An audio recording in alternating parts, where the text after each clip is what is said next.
It's crazy doing it live, but it's good because it's up. It's live, right? It's good. You take the video down and you're like... What's up, everybody? Welcome to Eddy Live. I am here with my good friend, Matt King. What's up, my man? What's up, buddy? How you doing? Do you have a good day today, or? I had an excellent day, man. The weather was great. You know, Yeah.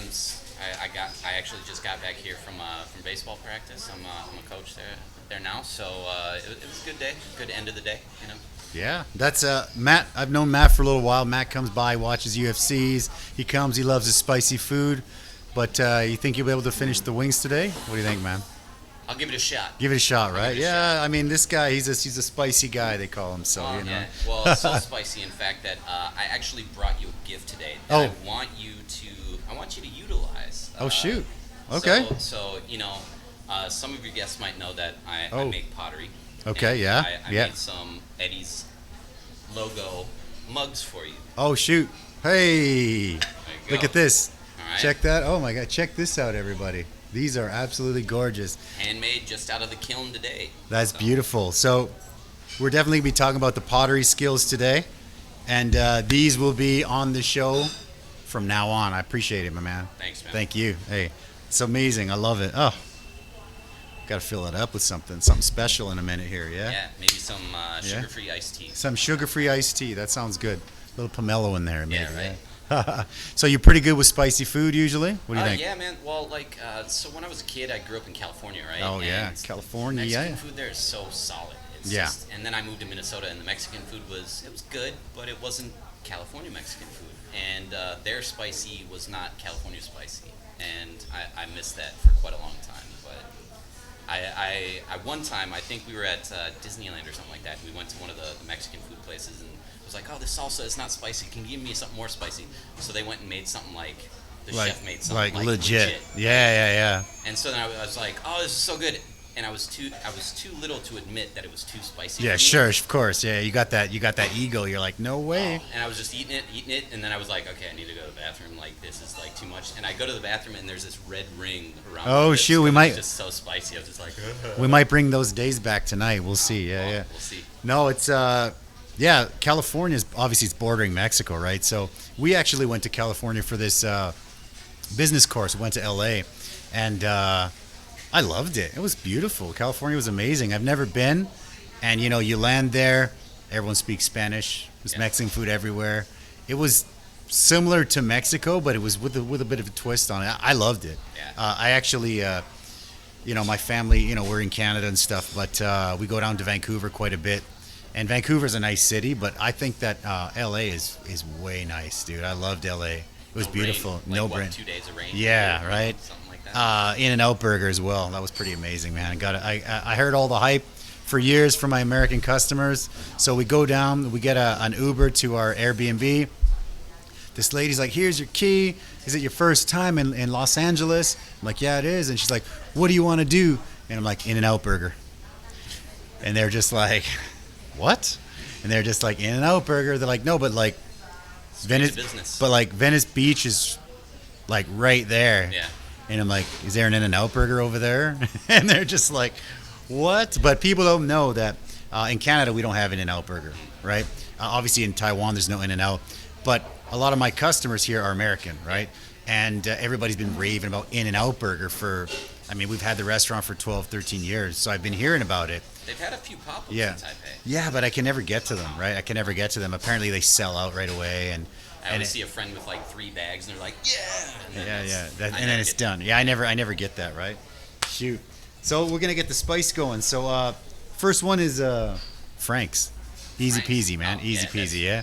So what we do is we got the wing, we got the drumstick. Up to you. You choose whatever you want. If you're hungry, take the drum. I'll take the drummy on this one. All right, go for it, brother. I told him to sauce them up. Cheers, right, brother. Salud. Cheers.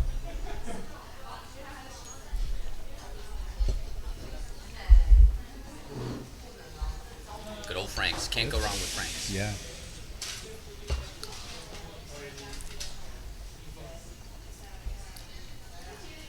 All right.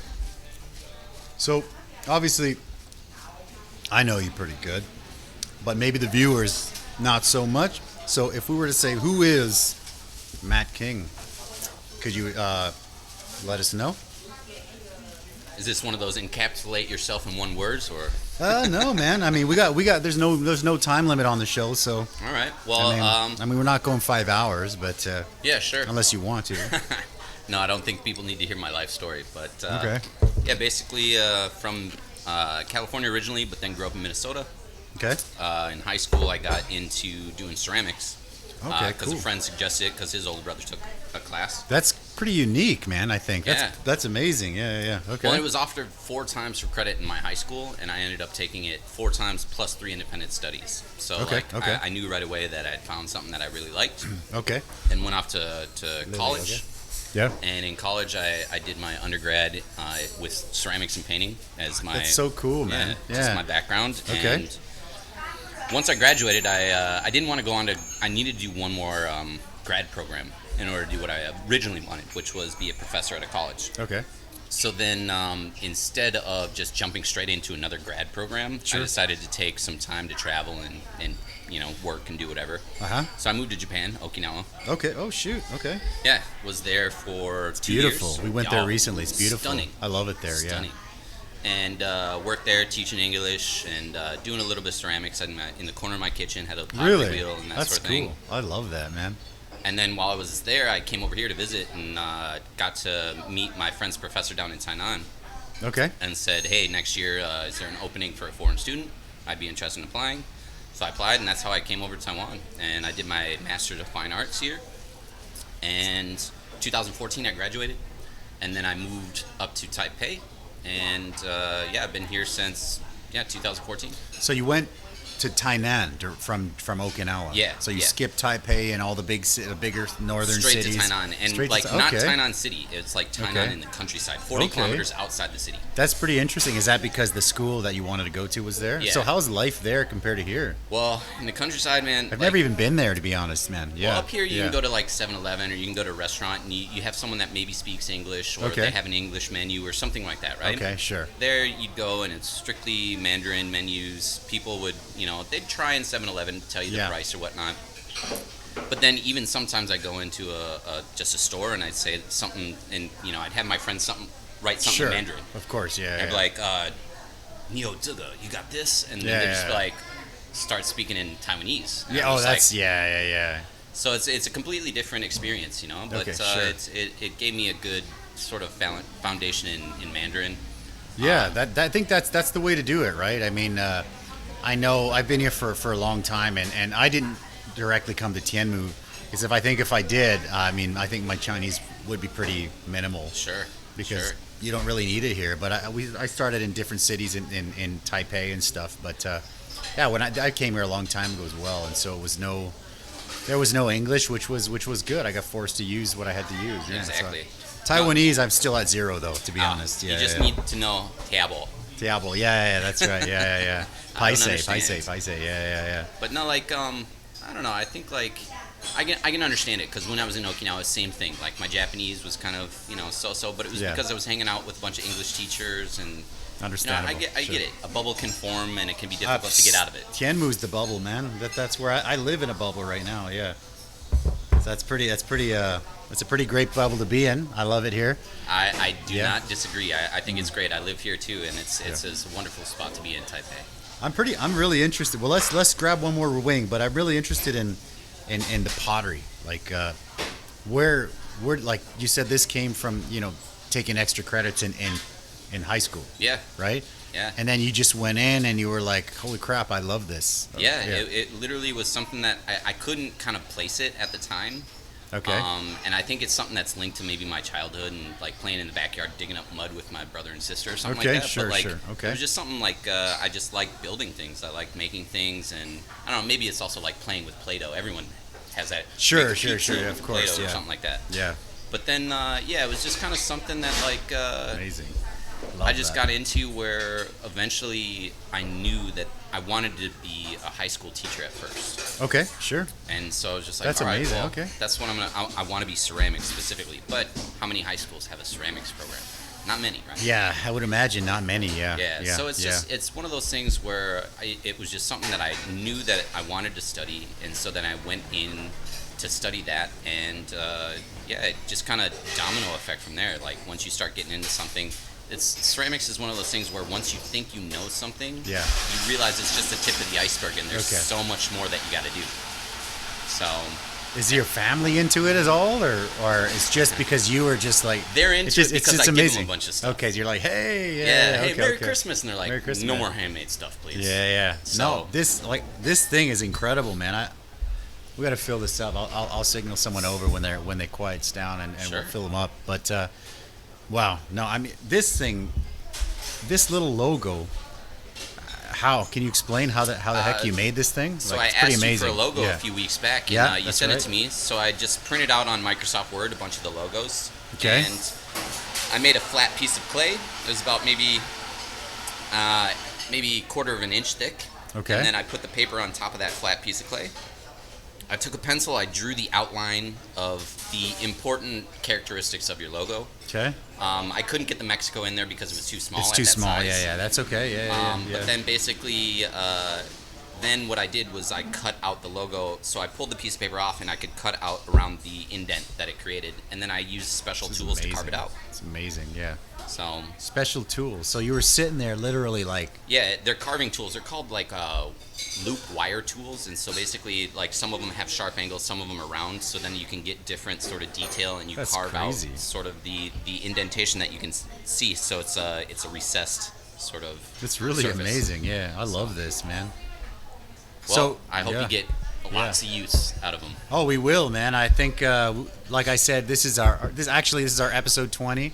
So we're really starting. Thank you for coming out. Appreciate it, man. It's a milestone, man. It's a milestone. So thank you for coming out and being a part of that. And we want to keep doing this forever. Like I said, we get to meet cool people that are just doing cool stuff with good stories, man. And with the restaurant, you get to meet a lot of people. And there's just so many amazing things that we'd love to share with people. And this guy coming from Okinawa to Tainan to ceramics, I mean, that's crazy, man. Well, I love it. It's crazy. Now I'm a part of, I'm the artistic director up at a studio up in Yangmingshan, so it's called Cloud Force Collective. Okay, and so I help teach some classes up there. I help organize workshops that they have. We do some markets up there. Okay. We're trying to build like an artist community that basically serves the area, not only in Yangmingshan, but in greater Taipei as well. I love it. And trying to build the art scene and just give people a space that they can kind of develop their passion, not only for ceramics, but other arts we're trying to bring in, and other sort of crafting as well. So that's kind of where I'm at right now. Cloud Force Collective. Yeah, Cloud Force Collective. So you can check it out on Instagram and also the website. So we should have the links will be in the description as well. Yeah, so check those out in the description. For sure. So. Yeah. Well, let's grab the next one, man, and then I actually want to hear more about Cloud. Tell me what am I done. So next we're on our chipotle. Okay. It's just a simple sort of a sweet sort of a chipotle. Actually, one of my daughter's favorites is that one. So why don't you take the drum and I'll take the wings this time. All right. Here we go. I see your daughter right there. Hello. You want to come and say hi? Let's eat this. All right. Come here. You want to take a bite?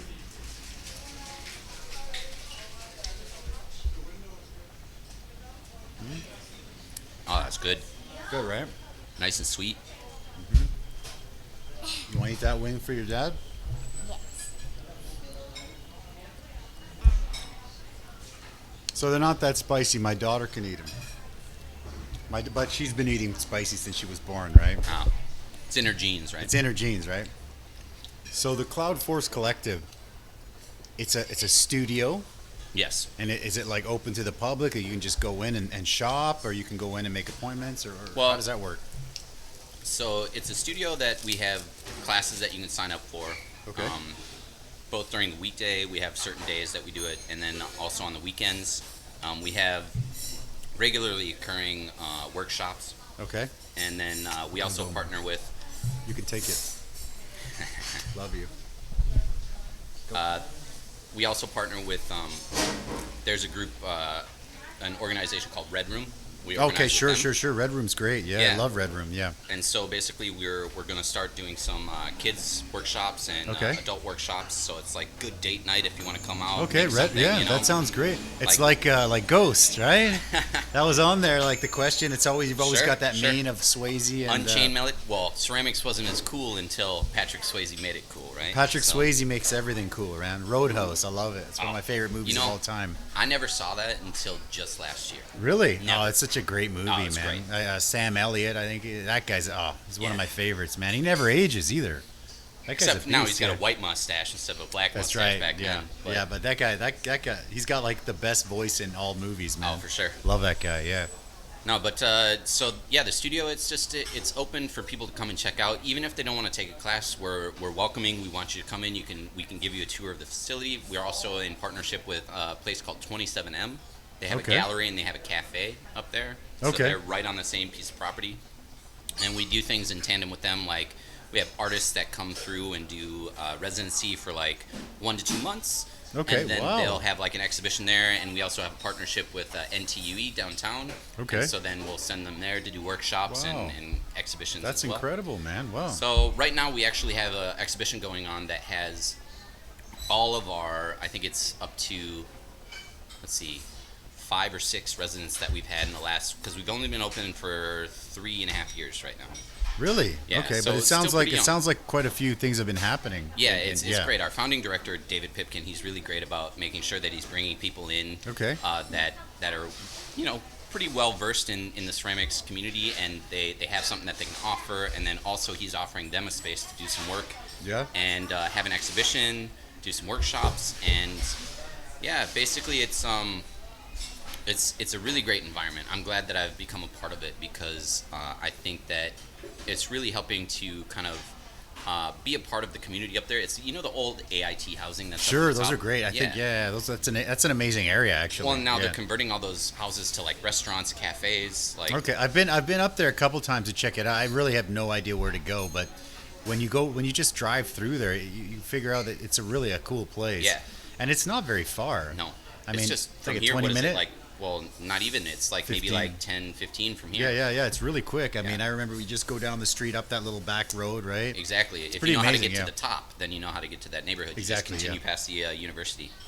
So, and they're also trying to build a little bit of a buzz about that neighborhood as well, and doing community events, markets, and that sort of thing.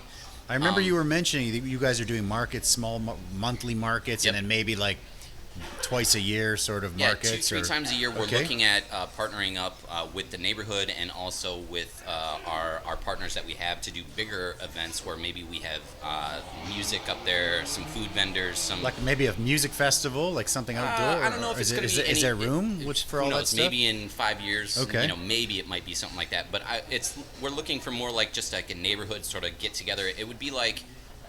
I don't know, like a block party type thing, I guess. That's amazing. I think if you could draw a parallel to the States, where you're shutting down the neighborhood, you're having people walk around, they get to do food, they get to do whatnot, and it's great. Brickyard, they're the old officers hall or whatever you would call it, and they do a lot of organization for that sort of stuff. And they have big markets where people have vendors, they have. The local community sort of businesses can set up booths and that sort of stuff, and then they have cool, man. Raffles. Let us know. We'd love to promote it. We'd love to be a part of that. Yeah, definitely. When was the last one, and when is the next one? So last weekend we had a small market where this month is a little tricky because the whole coronavirus thing. And whatnot. Of course. So we decided not to invite any outside vendors, and we decided just to set up our own table. And we actually set up a little pizza pop-up as well. That's right, because that's your thing. So. This guy's kind of like the jack of all, right? He's got a pizza pop-up, right? Yeah. No, it's I find something that I like, and I try and develop it. Well, food is, I mean, it's something special because good food is just good food, right? Sure. People are always attracted to good food, right? If you're homemaking food, it's always a good thing. Well, and it's like you're feeding someone's soul when you have good food, right? Like it's not just like, I mean, there are the people that would just like stuff something in their face, but then like when you have a good meal, it's pretty different. Like today, I actually had a super long day. I got up took my daughter to school. I went to the gym. And then from the gym, I went home, took a quick shower, came here, and I had to grind corn for our corn tortillas. I saw your post. Yeah, and I was grinding corn all morning, and then I had to make and bottle a hot sauce. And sorry, I don't know who's calling me. Make and bottle a hot sauce. And then I made this Korean sauce that we're about to have in a minute here. And I did like 5 or 6 other things, and it was busy at lunch. Okay. And it was me and one other guy in the kitchen, one of my amazing guys. And then it was like 2 o'clock. And I mean, I had all this stuff done before 2. I went home, and I was just about to have I was dying to get some Louis burger, right? I was like, I'm going to go get a burger for lunch. That place pretty good? Yeah, it's good stuff, man. Okay. Yeah, it's good stuff. I was chatting with him. There's Louis Burger, and there's also Burger O'Clock. I saw that one too. Burger O'Clock is also... I'm friends with both the owners. Both have very good, different style, but good food for sure. Okay. And I was like, I'm going to get a burger. But I was grinding that corn all day, and one lady ordered fish tacos with the corn tortillas, and I made them. And I was like, damn, I'm having tacos for lunch, And I had tacos for lunch, and I just thought, holy crap, I think these are the best tortillas I've ever made. And it just brings you back, Food is just, I don't know, food brings you back to have you ever seen that movie Ratatouille? I was just gonna Ratatouille, right? You were thinking when that dude eats the ratatouille, the food critic, and he's just like, whoa. Yeah. That happens to me a lot. Oh, sure. A lot when I'm cooking, when I make something here, and it's just like tastes like mom's or tastes like grandma's. It was just like that movie, man. I gotta say, Mom, if you're watching, yeah, I miss your pumpkin pie from Thanksgiving. Oh shoot. Pumpkin pie. I can't find the same thing. It tastes kind of too flowery, too floral, like too spicy. Like, Mom, I love your pumpkin pie. I love pumpkin pie too. So if you're ever around, I'll take some pumpkin pie. Yeah, for sure. My same as me. My mom actually. Most of the recipes here are also inspired from my mom and grandma and everything. And when I go back, it's like going back to school, talking to mom and you make something, and I'm like, that's not quite there. And she'll just be like, oh, and it's done. I'm like, what? What did you do? She's like, oh, nothing. I'm like, come on. Yeah. Come on, I'm not a kid anymore. You can't just be like, and fix it, right? Yeah. Speaking of moms, I want to give a special shout out to Brenda De Silva in Sandown, Johannesburg. We're sending our love to you from Taiwan. We're taking care of your boy, Joe. He's a good friend of mine. He comes over a lot. Great guy. He's doing super well out here. Thank you for letting us have him. He's a great guy. Shout out to you. Thanks for watching the show. We love you. Appreciate it. Yeah. Speaking of moms, we love moms. I'm a mama's boy. So that's great that you got someone in South Africa. South Africa watching the show, man. I really think that's amazing. Yeah. Power of technology, right? Yeah. It's pretty cool. Sure. It's pretty cool. And it's cool because there's a lot of cool stuff in Taiwan, and people outside of Taiwan, they don't really know. Like when my mom, before she came here, she was kind of like, what are you doing there, And then when she came, when my daughter was born, she was like, okay, I get it. Right? I get it. This place is awesome. It's like, yeah, hell yeah, it's beautiful. My parents came the same. They came when I graduated, and they were just, it took a little bit of convincing for them to come over. And then after, like, we were driving up the East Coast, my dad's like, yeah, this is crazy. Mountains spilling into the ocean, Beautiful. And then my sister 2 years ago, came, and like, my brother-in-law, my niece and nephew came, and they had no expectations. And then when they were in Taipei and they were going around, they were just like, oh, this is incredible. We need to come back. It's crazy because you can get to the beach, you can get to like one of the tallest buildings in the world, you can go shopping, you can get good food, you can get so many things, and it's like 20 minutes away. Everything's like 20 minutes away. Super convenient. You can pay your bills at 7-Eleven. Oh. It's ridiculous. It's It's amazing. I love. Great. You go in there, you grab like a bag of nuts, you grab some, you pay your bills, you get a coffee. Like yesterday I went and they were actually doing bulletproof coffee in 7-Eleven. Really? Yeah. The one by the office. I was like, I looked at the sign, they're like now serving bulletproof coffee, and I was like, are you guys seriously doing bulletproof coffee? Is that Tate Fletcher? Yeah. I think the one that did? It's the one where they put like either the coconut oil or butter.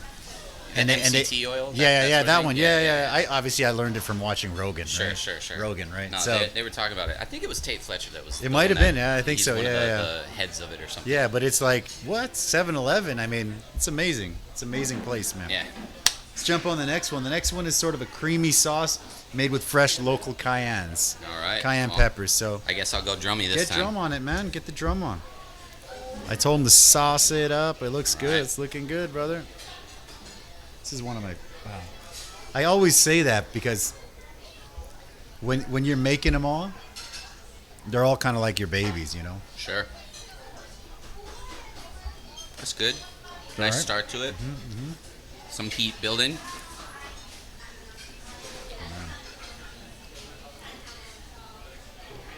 I just bottled a bunch of the hottest one of ghost pepper sauce today. Ooh. We're gonna have some of that on the next round, so it'll be good. Oh man, like mild that one, but I love the flavor. I don't know. Yeah, that's really good. When you're like I said, same with you. I'm sure when you're creating something, you got your five favorite mugs, and someone says which one's your favorite. I mean, it's hard. It's gonna be hard to pick, right? Yeah. No, it's hard to pick. I think also as artists, so the thing is and I don't know if you ever experienced this, but like when I'm making something, yeah, I've spent every moment from the beginning, from the inception of the idea of it, yeah, to the creation, to the finish, and it's like an obsession, right? But, you're like, yeah. But you have this idea of what it's going to be in the end, right? Sure. You have this picture in your mind's eye. Yep. And you were there through the whole thing, and then maybe a crack happens here, and then something else happens here, and it still turns out great, right? Yeah. But then you see all the imperfections. You sure do. That's where you look at the person who's making pottery next to you, and you're like, man, that's really great. But they're doing the same thing to their own work. Yeah, they're for going, sure. I don't like this color here, I don't like that, you know. Woo. It's getting there, right? All right. Builds. Good. It definitely builds. I mean, it's fresh peppers, right? It's fresh chilies. No, it's. I agree. You know, for me, when I'm putting out the food, we're trying to make it as good as possible, and then you have your staff, and they're doing really good. And sometimes I'll come out when it's not so busy. I'll come around and I'll start chatting with customers. How was the food? Oh, food was good. I love these corn tortillas, or I love whatever. And then I'm looking at the corn tortilla, and I'm like, the fucker, he overcooked that thing. You know what I mean? I was like, yeah, he overcooked it, or he undercooked it, or or he didn't spray it with water, or he didn't. And now I'm just like sitting there, like a little mental rage in my brain, and the customer's like, oh man, this is great. Yeah. And I'm like, could have been better. It was almost perfect, but if you're happy, I'm happy. It's right? like it's crazy. It's a crazy thing. Well, we call it like the artist envy, right? Like Okay. You always think someone else is doing something better than you, and when in reality they're thinking the same exact thing that you're thinking. And it's just, I think you just have to strive for what you're talking about. Sure. That mental sort of like, yeah. But at the same time, be happy with your place with what you're doing. And I agree. I mean, I'm like I said, we recently closed the other shop, and we're doing this one 7 days a week. And we're really raising the quality of stuff because we're taking care of our guys in the kitchen. Most of the staff that it's maybe not quite as well trained, let's say, they've kind of left, and so our guys right now, they're pretty solid. Quality's up, everything's good, people are happy. A lot of places have slowed right down with the coronavirus, and we definitely could feel it, but I think it's good. Things are good. We have some plans for the future. I'll tell you what, I haven't stopped ordering online from you guys. Oh, really? Yeah, okay. 2-3 times a week at least. Okay, well, I appreciate it. So. We are on Food Panda, just so people know. We were on Uber Eats, and when we were moving our Uber Eats account from Shop 1 to here, they come in and they're like, okay, we're going to transfer it over there.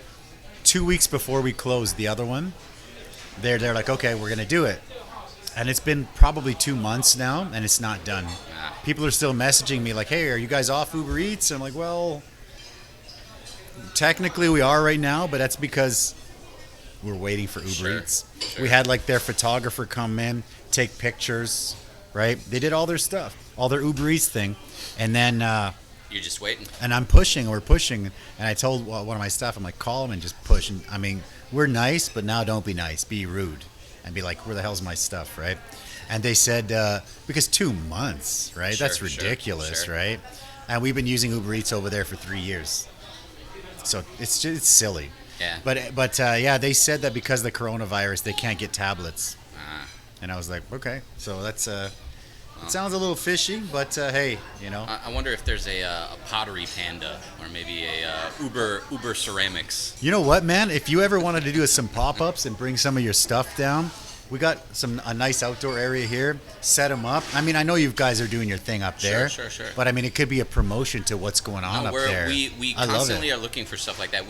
There's a gallery in town that we recently sort of set up some stuff, and then we also kind of just we try and find places that we can try and partner up with and try and get the word out, because you know, you can only do so much on social media, right? Oh, for sure, like, for sure. It definitely drives a lot of traffic to us. We have people coming from like Taichung, and they're just like, oh, I saw you on Facebook, and I saw this event and whatnot. And so it's great that we're still driving traffic from social media. Yeah. But it can only go so far, and you still need to get the word of mouth out, because that's gonna, you know. Social media is faster, but word of mouth is the best, right? Well, because you have a buddy who's like, let's say you walk by this restaurant, right? And you're like, hey, that looks like a cool place. I wonder if it's any good.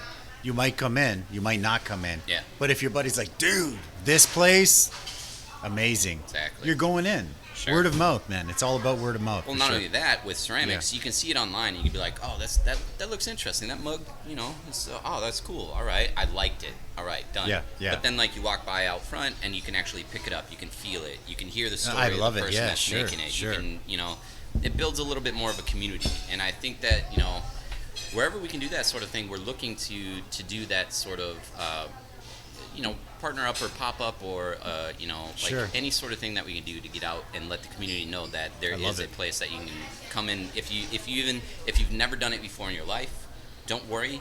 We have great instructors up there. I'm one of them, but we also have a couple other instructors. One that's a very regular instructor, and a couple that come in and help out occasionally. Okay. And they're very competent in what they're doing, and they'll help you from beginning to, you know, mastery. If you stick around and do it, you know, pretty soon you could be the one that's being Patrick Swayze instead of Demi Moore. Yeah, you know? Well, hey, I do like Patrick Swayze, but I have to say I like Demi Moore a little bit more, yeah. Yeah, man. No, the cool thing about this is you come in, or let's say you go to the studio and you make it, and maybe not that day you're taking it home, but you're taking something home, which is pretty amazing. And I'll tell you what, there's nothing. I mean, my house is filled with ceramics that I've made, but also friends that I've traded with and whatnot over the years. Yeah. But I'll tell you what, in the morning, drinking out of a coffee mug that I've made. That's bomb. I love not only did I make the coffee that morning, I'm drinking out of something else that I made, and it's just there's nothing better for me than using something that I was a part of creating. You know? This thing, man, I got to get something in here. Hold on. Well, they're busy. When they come back, I'll signal them. This is the coolest mug, man. I can't believe I'm still blown away a little bit by this mug. I mean, when you were sending kind of like updates with pictures, I'm like, oh, that looks pretty cool.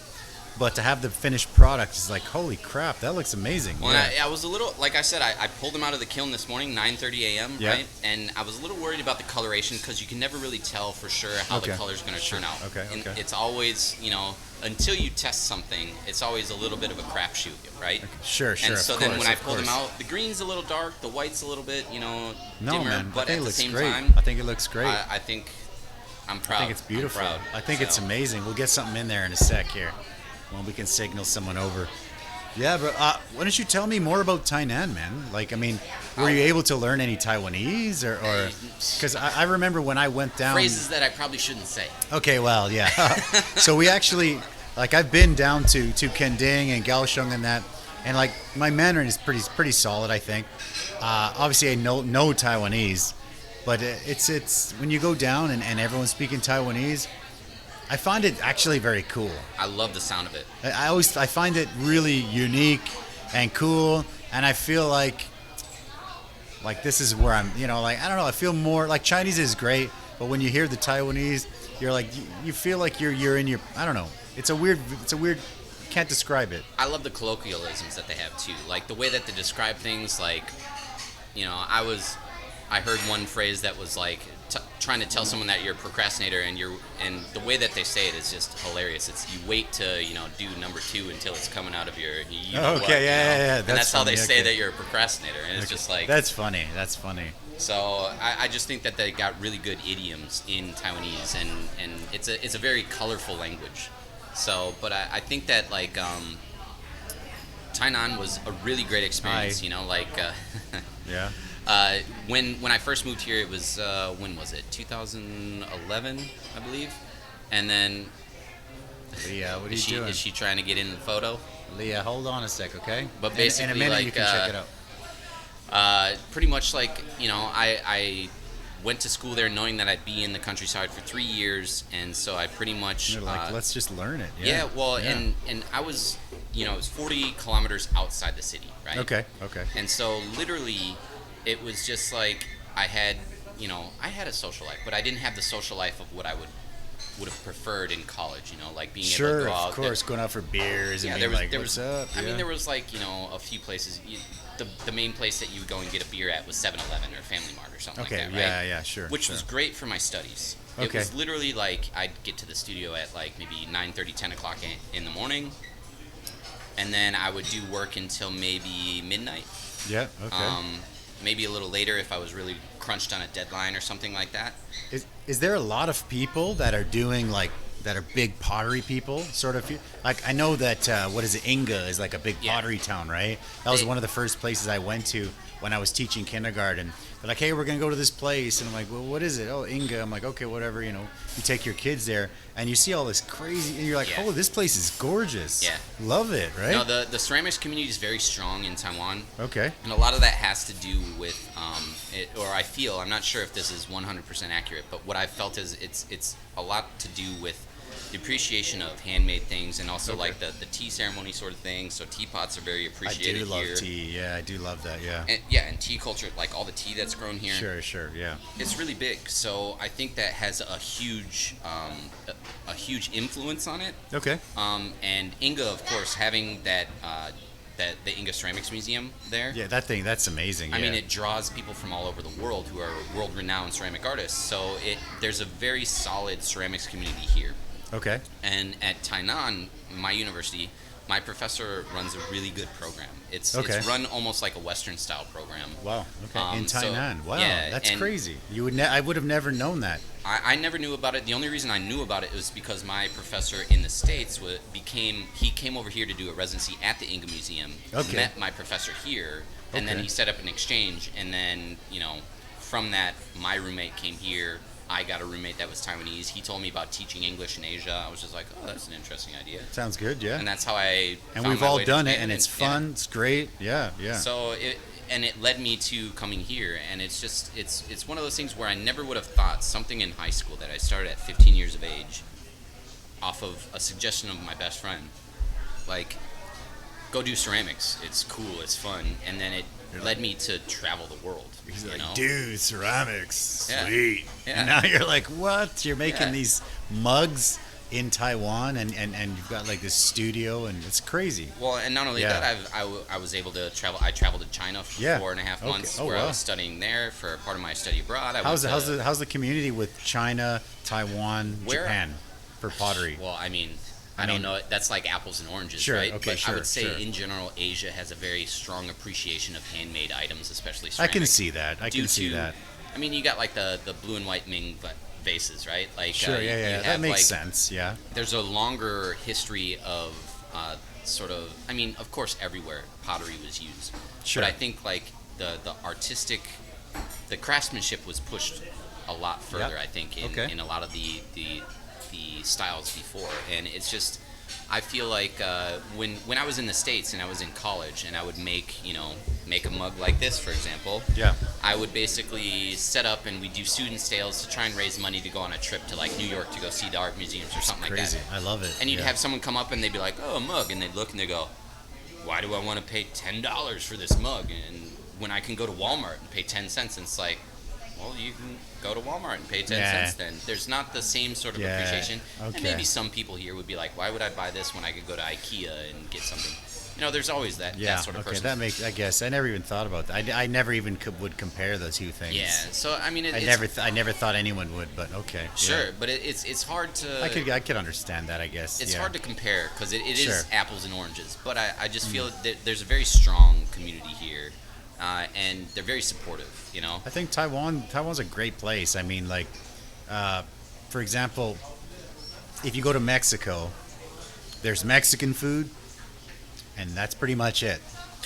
You know what I mean? Like, there are tiny little pockets of this and that, but Mexicans, they're eating Mexican food 3 meals a day, Sure. which is great. I love it. But even when I go, after the third week, you're like, man, I got a pizza or something. You know what I mean? Like, damn, you know? But Tainan countryside, that it was like that when I was like down that, there. yeah. I mean, you could find stuff here and there, but it was not. It wasn't the same. Taipei, though, man. Taipei, people are there. They're willing to come out. They'll be like, yeah, Taiwanese, when something's new, let's check it out. I think Taiwanese, they'll come in, and we're the first experience for them, a lot of them, for Mexican food. Sure. You know, I'll come out and I'll ask them, is this the first time you had Mexican? And, you know, some of them are like, no, I went to actually California. It's always California. Sure. Sometimes they're like, hey, we love it. You know, sometimes they're like, no, I've had it before. And I'm like, oh, where? And they'll be like, it's either California, or if it's not, they'll be like, I've had some in Taiwan. I'm like, oh, really? Now I'm curious, where? And they'll be like, oh, I had the burrito at KFC. No.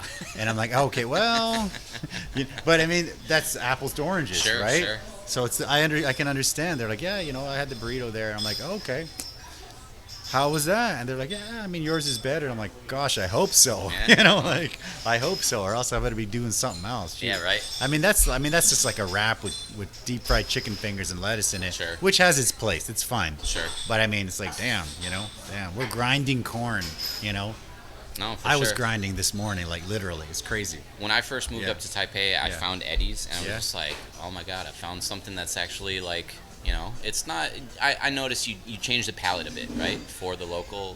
What we've done is we haven't done that, but we're using the local ingredients. Okay. And that changes it a every little, single yeah. thing that we have is locally available. Like now we're even grinding local corn. If we were to import all this, we had some imported stuff in the beginning, but you go through all this hassle to find achote and all these chilies and stuff, and it's more expensive. Nobody cares. You know, there's a really Sure. small percentage, and then you're like for example, when I was making enchiladas the first time, there was no corn available. Okay. So I was like, okay, I can't make them because we need corn tortillas. And people are like, oh, you make your own flour. The flour's good. I'm like, yeah, but it's not supposed to be flour. You know, I had that mindset still. And then eventually I'm like, all right, forget it. Okay, I'm just going to make it with flour tortillas, and then I'll show you guys that it's not going to work. It became our best seller ever. To this day, it's one of our best sellers. And then when I was able to get corn, I switched back to corn. I switched to corn. And then our enchilada sales went like they tanked. Interesting. And I'm like, what? And they're like, what happened? They were so good before. Now they're, So it's crazy. I wonder if it was an expectation of the fact that, like, I don't know. they knew that it tasted that way, and then when it changed, they were like, eh. Yeah, it's weird. Like for me, like I was saying, I had corn tortilla tacos for lunch. I grinded the corn this morning. Oh man, they're incredible. The flour tortillas we make are awesome, but the corn is just like, I mean, I don't know if I've had a better one anywhere, man, Yeah. because it's like literally from the farm, grinding it out. It's crazy. It's so good, man. It's Yeah. just, No, I've had it's some of them. ridiculous. It's They're- ridiculous. And I would say, like, Today's batch is on it though, like perfection. I think is the first time that I can call it that. Yeah. I've So, said yeah. to friends of mine several Yeah. times that it's like, oh, I'm always eating Eddy's. I can't get enough Mexican food. Thanks, I mean, man. I appreciate that. Yeah. you're We gonna- need that. We need that, especially You sometimes. maybe hate on me for saying this, but when I go home, I miss Taco Bell, and I get Taco Bell. No, you know what? I've got a Taco Bell story. I didn't even know what Taco Bell was, except you see the commercials as a kid. Sure. And you go home, and so I was in college, right? And I was down in college, missing mom's food, missing everybody, and my buddies are like, oh, why don't you just go out and get some Mexican food? I'm like, I've never even eaten at a Mexican restaurant because there aren't any where I live. and my mom makes everything, right? So they're like, oh, we'll take you somewhere. So I'm like, all right, cool. I'm excited. And I see this place. Oh, what is that? Oh, Taco Bell. I'm like, it says taco. Let's go. So I get a couple hard shell, whatever. I'm eating it. I'm like, oh, it's okay. And then people are like, how is it? I'm like, it's okay. And they're just like, is it authentic? And I'm like, authentic what? And they're like, authentic Mexican. And they're like, and I was like, oh, this is the Mexican place you were talking. This is the Mexican food that you were talking about. Oh, okay. No, it's not authentic, but I'm a college kid. I'm gonna eat it, man. Yeah. It's cheap. But I mean, for me too. Like I can't. When people tell me about Taco Bell, I can't hate because growing up as a kid, I used to love Chef Boyardee raviolis. Okay. I loved that as a kid. You heat it up, whatever you have it as a snack. And there was a restaurant recently that shut down, so I can say the story. I went in there, and they're like, oh, we hand make this, we do that, raviolis. And when I think, I'm like, oh, man, meat sauce and just like, boom, raviolis. And it came out with two. There was me, my wife, and my daughter, and two raviolis come out on a plate. And there was no meat in it. It was like an egg yolk. And I was like, it looked fancy, but I was so like, heartbroken because I'm thinking raviolis, mamma mia, that's a lot of ravioli, and these two not little, but just two raviolis come out, and it's like full of egg yolk. It was like, they tasted fine, but I mean I need more than two raviolis. Sure. My daughter needs more than, she's like 8. Yeah. She needs more than two raviolis, man. So I Something can't hate on it, legs, man. Right? Exactly. I mean, can't hate on that stuff. Can't hate on it for sure. No. It's whatever you like, man. Whatever you like. It's childhood. For sure. I don't know what you would call it, like guilty pleasures from your childhood. Oh God, like I got that. The fast food. I get that with KFC. KFC, man.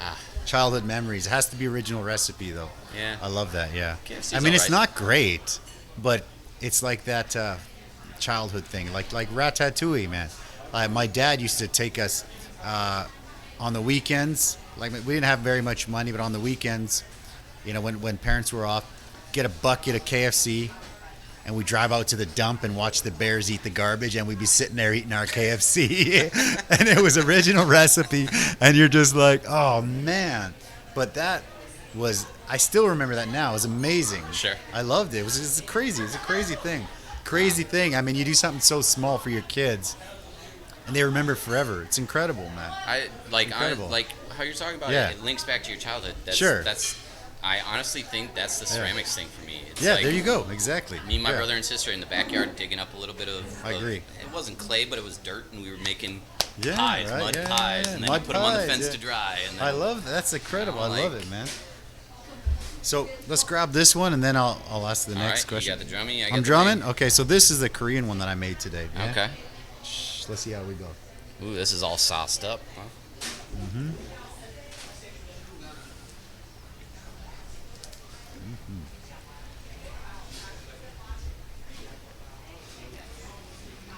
Okay. That's good. How is it? It's all right? Almost time, yeah? So obviously we're not a Korean restaurant, but Korean wings are one of my favorite things, right? That's got some heat. It's got to have it, man. Welcome to the show. Got to do it. One of my friends told me I shouldn't clean my face and just leave the sauce on my face for the whole show. I had this one girl's on one of the shows at the beginning. Beautiful, amazing singer, amazing girl. And she had like a big smudge on the side of the face.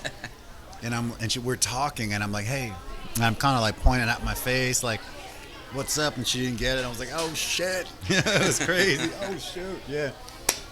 Right on. So that's round 1, no problem, right? Yeah. Easy peasy, right? Easy peasy. Boom. So I'll signal these guys for round 2. That had fill these glasses up. Sauce, huh? All right, we'll try to signal somebody here. Joe, can we get round 2? And can we get number 2? Number 2 for this. Round 2 and number 2 for that, yeah? The 2 cups, yeah? All right. So now we're gonna try something a little bit different. So we're at the halfway point, and we're gonna try something a little bit different. So bear with me. If it works, it's gonna be cool. If it doesn't work, I tried. All right. So did you ever play video games as a kid? Of course. I still play video games now. Hell yeah. Do you have any favorite arcades? When I was growing up, you know, before like the big, I think like Super Nintendo system. I see you got the Super Nintendo controllers. Yes. It was Street Fighter.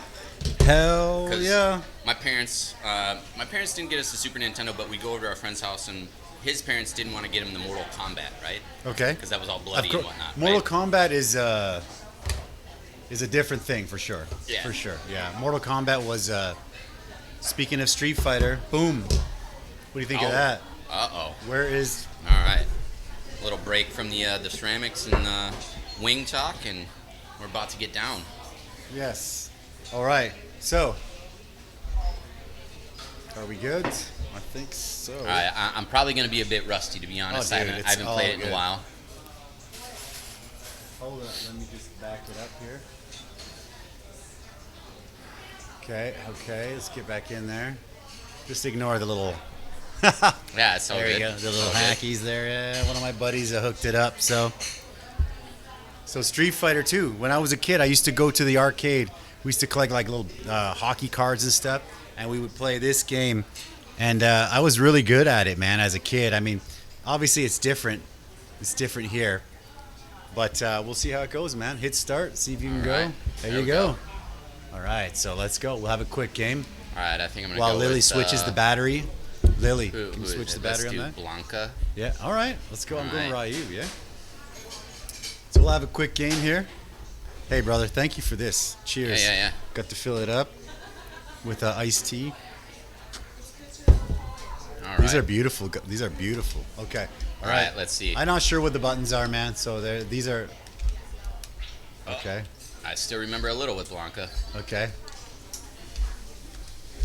No. All right. Oh, if this was on Twitch, it would be pathetic. Well, ooh, all right, I jumped right into that. Literally, right? Oh, this is Okay, we are pretty bad at this game. Wow. That's all right. My hands are slimy. My hands. Maybe it's not the best idea because my hands are pretty slimy from the wings. It's been a long time since I played this game. Oh. Round one to Ryu. All right. Real wins. I already switched it to game, so hold up. All right, let's see. Let's All see right, if I can come back. No, I already switched it. Okay. No. All right. Okay. All right. I don't know. All right. Okay, Let's see it. Oh. All right. There we go. Oh. Oh, you got me. Seeing stars. Oh. When you're coming back. When you were a kid, you gotta. I don't know. I'm just kind of button mashing at the moment. Yeah, me too, man. I'm not even sure what the buttons are yet. Yeah, there we go. Okay. All right, for the tiebreaker. All right, let's go. Tiebreaker right here. All right, let's see if I get. Oh, jump right into that. Okay, let's go. I forget what was the throw. Is that like where you do the punchy and kick at the same time or something? No, it was the hard kick for Ryu.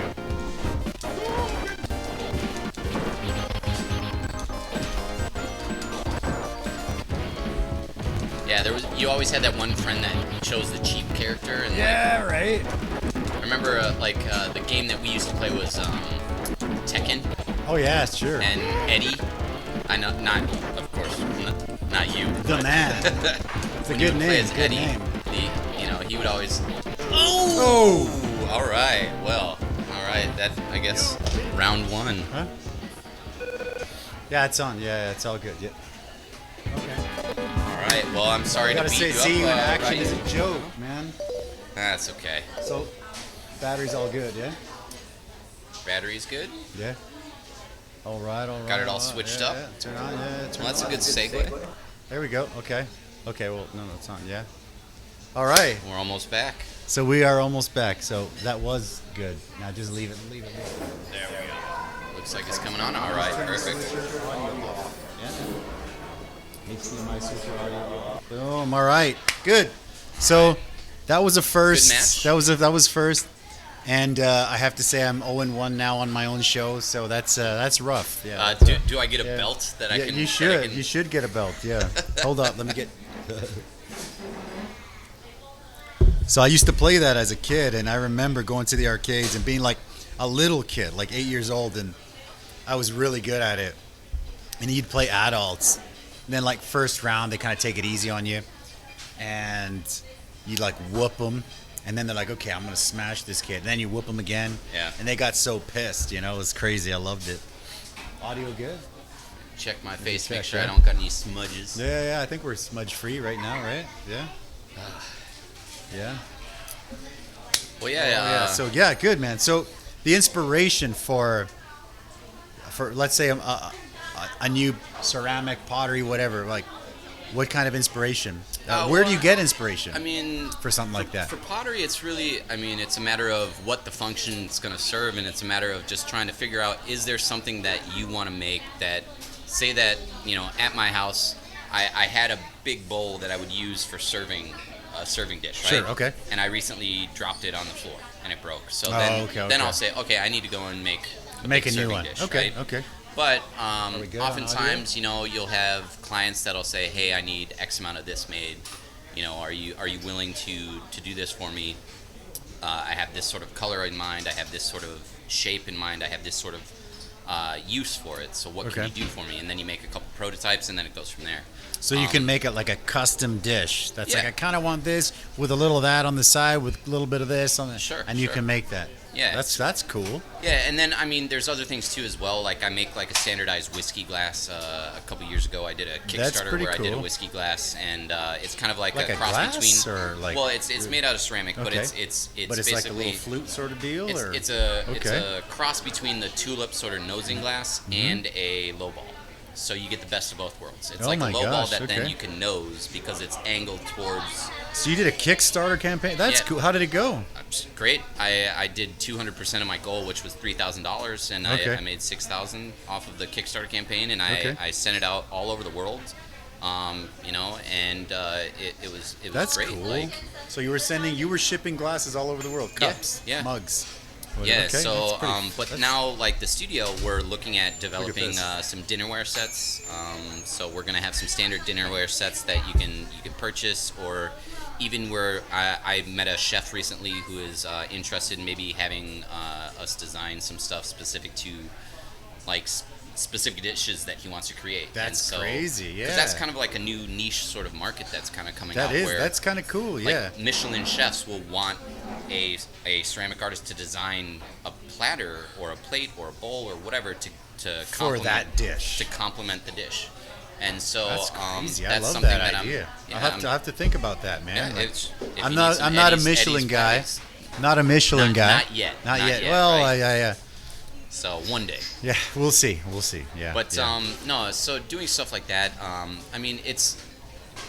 I hate to say that you're not being inspired to do anything. Really, the inspiration comes from looking at other pottery, looking at what you're capable of doing on the wheel, or hand building, and then also you can look at nature, you can look at anything, and say that you're trying to do a fish platter. You could look to a fish to try and design something that Yeah. So really, you can pull from anywhere. That's pretty amazing, man. I love that. We actually. The great thing about this mug is we were actually thinking we want to start a mug club, right?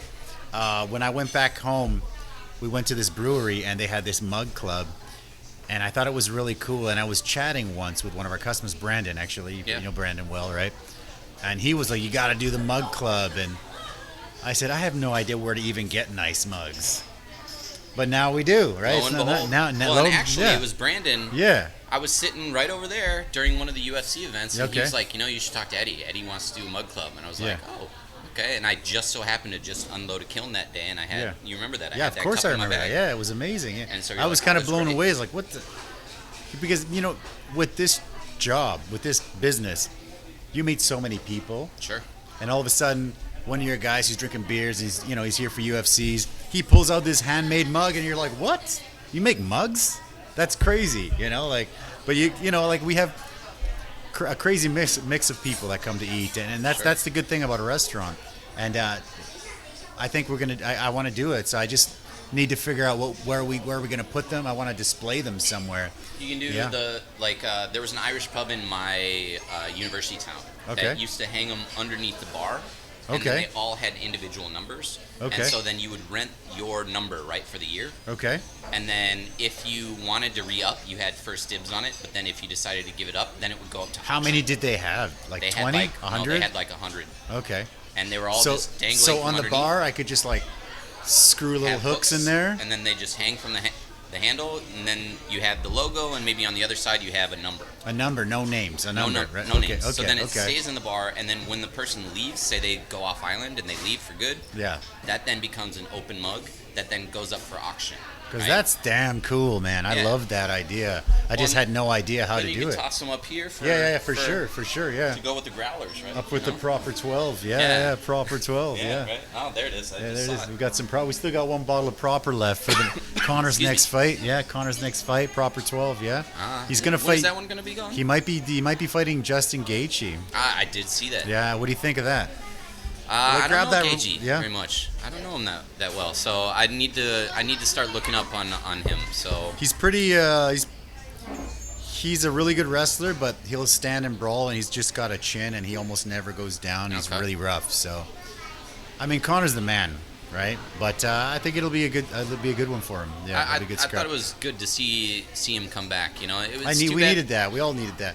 Cowboy could have, we could have seen Cowboy do a bit more. Yeah, me too. And he's a prolific fighter. Everybody loves Cowboy. Yeah. But like, it's just, it's one of those things. It's like when he went up against Aldo, where like it was so quick, and you're just like, what? I showed that one here, and we were full, and there was people at the bar. They're like, Connor's, he's walking out with like his Connor face, and then they're like, okay, they all order a round of beer. They pour it. Everyone's pouring their beers, and then it's like fight. And then it's like, bam, 13 seconds, and everyone's like... Yeah. I remember we were all like... Yeah, all right, let's go. And then literally, I thought Aldo had just slipped on the mat. And then Connor came down and just... It was crazy. Did you catch any of the boxing on the weekend? No, but I didn't see it. I saw some highlights of it. But pretty crazy. It's pretty one-sided, actually. Yeah, really? Yeah, it's pretty I'll one-sided. have to check it out. It was good. We were watching some of that here, and I was busy. Like I said, I had that market, right? So I was doing the market all day. We were actually doing this firing where these mugs came out. Beautiful. I was doing the market. I was doing the pizza as well. Our studio assistants were up there running the market. Crazy, I was doing the pizza, and it was great. We had 2 runs because we started at noon, but like we didn't get the pizza up and going until about 12:30. Okay. But then like we had a nice little run for lunch, and then there was like a nice like hour or so like lull. And then right before dinner, we went till 5 p.m. We got another little run on the pizzas. That's awesome. Sold 20 pizzas, and the food business can be amazing. It can be amazing. It's tough being a ceramic studio and you're trying to get your toes wet in that field, but at the same time, it's for the market. We're trying to. The main draw, the reason why we put the pizza out there is not to become a pizza shop, right? Like It's to get people in. Because we're right in front of the gallery. We want them to come in. We want them to see the show that's going on, the exhibition of grab all a slice, have a look, right? Yeah. And then they can go and check out all the work of the resident artists that we had there. It's a great show. If you ever get a chance, let me know. You got to let me know because I would actually love to go check it out. My wife is actually, I mean, she made that painting of Connor and Nate. She drew that. Okay. She's quite an artsy person and. She'd love it. I'd love it. I'd love to go down and check it out. And is any excuse to get the hell out of this restaurant once in a while, I'm in. Sure, I get it. You got to get out of the daily grind and do something right. And so if you come up, let me know. I'll show you around the studio, show you around the gallery. Yeah. There's a little cafe. You can walk around the neighborhood. You should do it before the cherry blossoms are done. Oh, that gets crazy, right? Yeah. They're starting like Yeah. I don't know if it's the plum or the cherry blossoms right now, but Okay. right outside our studio, it's gorgeous. There's this one tree, and they're starting to fall off. Okay. But further up the mountain a little bit, I mean, there's just a row of them, and like you can that's make a day of it. It's just gorgeous up there. Okay, so, that's cool. And yeah, like have a little stop at ours. There's like a new coffee shop, Kama Coffee. Sure. They have a little destination sort of location. Okay. Don't try and get a table there though. It takes forever. It takes like 30 minutes. But hey, business is good. That's yeah, good. right? Yeah. You can't complain. Yeah. But then you just go up the mountain a little bit further, and you can check out the plum or the cherry blossom. I'm not sure which is which, but either way, beautiful flowers in the trees. So nice. It's a great way to get up and enjoy the mountain. I'd love it, man. And we we will have the in the link. You can get all the information, right? Yeah, We'll yeah. just click So click in the link, it's got description. the website, and you can also go to if you have Instagram, you can check out Cloud Forest Ceramics. Check it out on Instagram, everybody. Yeah. It's a pretty amazing stuff. Yeah, and you can see like photos from our workshops, photos of some of the work that we produce for the studios, photos of just certain events that we have. We had like during the Chinese New Year, we had a winter camp for some kids where they could come up, and then in the morning. So cool. My daughter would love that, man. It was great. Like it was such a hit because we had them do these activities in the morning where it was kind of like this drama sort of. They were like making props and acting out things, and it was all improv sort of stuff. And then in the afternoon, during lunch, we had actually one day was doing like pita bread in the pizza oven that I got, and then we did pizza. Another day we did I can't remember what the other one was. So they would make their own lunch. So we teach them how to make the lunch. Okay. And then in the afternoon they do a ceramics class. That's amazing. And like a whole day. Yeah. Yeah, it was an all day thing. And they get to eat their lunch, and they get to take their ceramics home. Yeah, right? Exactly. Well, they don't take the ceramics home just that day. Not that day, but But then 2 weeks after the camp was over, we invited them on a on a Sunday. Actually, it was just this last Sunday to come up and have tea and like. Love it. Their parents came. They got to see what they made. It's always cool when your kid comes home with something cool, man. Yeah, it's very cool. And we're going to be doing summer camps as well up there. So okay. We're gonna have one session that's going to be geared towards like the TAS, TES sort of crowd. Okay. Well, they leave at different times. Yeah, right? because following the Western school system versus following like the Taiwanese school system, you got something different. And then we got to make an adjustment to the summer camps that we're going to be doing for the local schools because of the whole adjustment in the school year now. Because they've been off school, yeah. Right? Sure. But basically, we're going to be doing a second one in like July, August for that crowd. Awesome. And I love it, man. So summer camps. Summer camps. You want to get some pottery, get some food. This is your man right here. Yeah. It'd be amazing. Yeah, go check it out for sure. And we're also looking to do any sort of custom work for any sort of commission work for people. Right now we're working with a group that we're trying to do some tea bowls and some tea caddies. I love that. I actually will think about some custom stuff because we always are like, if they just had a plate that did this, it'd be perfect for this dish. Sure. That's amazing, man. I like that. Like a sombrero shaped dish that you can have nacho cheese in the middle. And sold. I want to see the prototype tomorrow. All right. I'll get right on that. Let's jump on the next one, man. So this is round 2. That's our creamy jalapeno sauce. It's made with green. Yeah. All right. You've probably had that before, to be honest. All right, I'm gonna go with the drummy on this brother. one. Get on it. Yeah, sure. So far, no problem, man. Yeah, no problem. Jalapenos, I'm pretty solid with, but we'll see.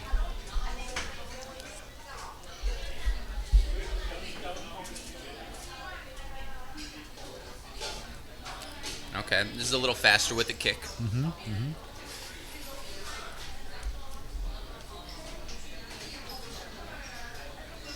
It's got some good taste. Yeah. It's hard for me to say it, but that's my favorite one. It's my favorite one. I'm saying that about every single one, but that one I just enjoy the crap out of that. Whenever we can get fresh jalapenos, we pick the big ones and we make poppers. And then we take the seeds out for the poppers. And then with the seeds and the small ones, we make that sauce. That's good. That's very tasty. But that brings the heat for sure. Oh, yeah, we're getting there, man. We're getting there. So, again, with the UFC, right? Is there any fights that you're excited about coming up? The Tony Khabib, What's in 2 weeks? We got what's his name? Stylebender, and Yoel Romero, right? That's coming Soldier up in of about God, 2 right? Yeah, Soldier of God. Yeah. I love you, man. See you soon, boy. There we go. It's coming. Okay. It's delayed. You gotta have some heat, right? Because, like I was saying, I swear I'm not crying. It's just a jalapeno. just don't scratch your eyes, and Yeah, you're good. that's right. You're good. Yeah. Touched my eye earlier and I was like, Yeah. No, you know what's even worse than that? Use lots of soap when you wash your hands. That's what I'm gonna say. Yeah. Well, that's all I'm gonna say about that. that's what we should be doing now, right? Yes, we should be doing that, I guess. Yeah. Yeah, man. So I saw that you've got a lot of pictures of your dog on there. Are you you're a big animal guy, a big animal lover, or is it just you love your dog, or? Well, I'm a dog person for sure. Dog person. I love my dog. Okay. Found my dog in Tainan actually at my university. Okay. Beauty. Taiwan to go. Yeah, of course. Those are the best. She's right? a sweetheart. Yeah. And no, I also got a cat. I've never been a cat person. Yeah. I don't know if I still am, but I like my cat. He's very affectionate. He's very, very sweet, and he just wants to be sweet to my dog. Okay. But my dog doesn't have anything to do with it. Oh, really? Usually it's the opposite, right? Well, the thing is that Ooh, that one is spicy. yeah. Okay. The thing is that I've had my dog for 8 years, right? Okay. And I just Got him got as my a pup? cat last year. Okay. So Oh, he's just trying to fit in and be like, "What's up? and it's we're, just we're jealousy. family." Okay. So Sure. my Crazy dog's- how animals are like that too. Yeah. my dog's a jealous one. Yeah. Recently, I actually I went out to the beach to Taiwan, and there's an animal sort of cafe, and my daughter loves animals, but we don't have any because Is that the alpaca and that alpaca one. Have you been out Okay. to that? No, I It's, haven't been out to that, but I saw the photos that you It's posted. pretty cool. Some people are like, oh, maybe the animals they're not happy, but As long as the owners are being yeah, I mean, we were there. My daughter played with alpacas. There's some llamas there. There's goats, and once in a while they'll bring in the baby goats, okay. and those are ridiculously Are they the ones that you cute. can scare where they just go fall over? No, I didn't even think about that. No, it's funny because they come out and they're just like, like meh, and you're like, what the? It was so loud, and you look at it and it's just this tiny little, literally like a puppy, and they were so cute, man. My daughter was playing with them. She didn't want to leave. She's a huge animal lover, and she wants a pet, but I'm so busy. Like, my pet would be at home all day alone, Sure. which is it's not the best for them, right? No. It's not the best for the pets, right? Well, I think that's kind of why you Yeah. have some of the Yeah. little, and I mean I'm guilty of going to work and my dog's Sure, at of home, course, but that's why of I course, got yeah. the cat because I Yeah. wanted to have my dog have some company. Yeah. I wanted to get a second dog. Yeah. The problem is that when they're a puppy, that's like the time to actually, train them, spend time with them. And if you're at work, 8 hours a day, you can't really do that, And so I thought it was Exactly. unfair to get a dog. Sure. Cats are a little bit more adaptable. Cats are well, they're smart, right? I mean, they're pretty. Usually, they're not that affectionate, but Mine, That's pretty cool. He won't leave me alone. I think. I mean, I'm not a big cat person. I don't know much about cats. They can be very affectionate. Well, that's cool. And, Okay.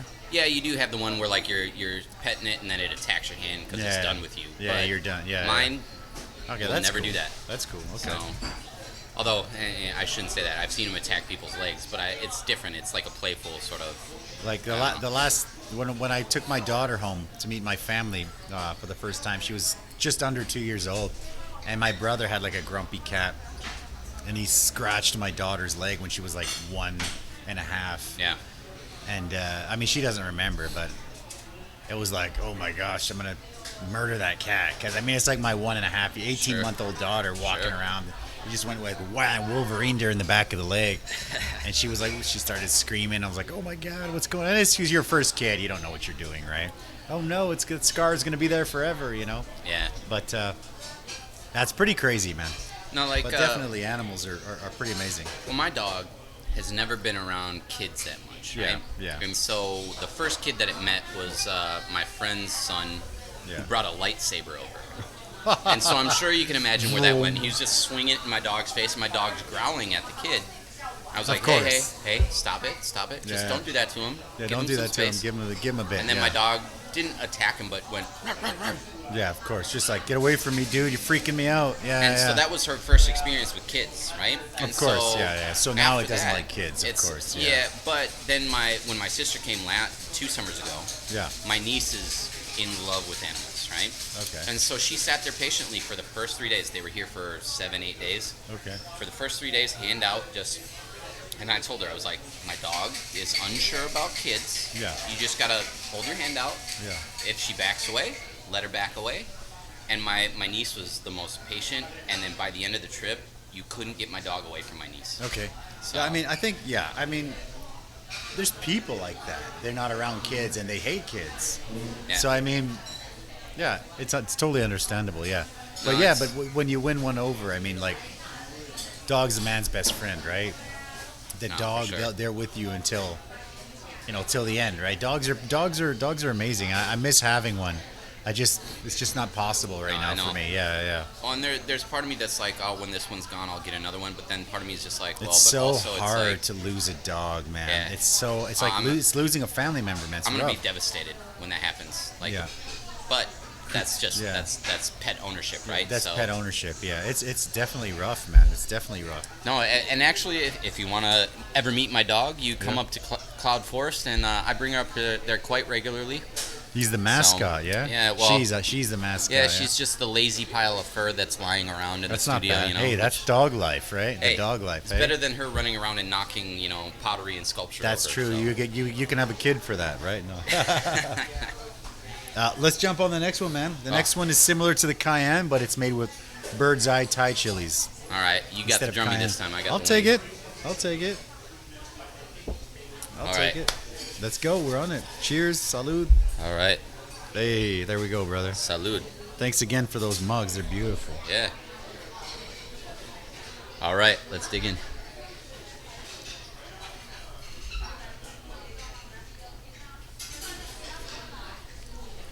Good flavor. Mm-hmm. I can already tell that the heat is a little bit more. Mm-hmm. Yeah, these kick in a lot faster, yeah. Mm-hmm.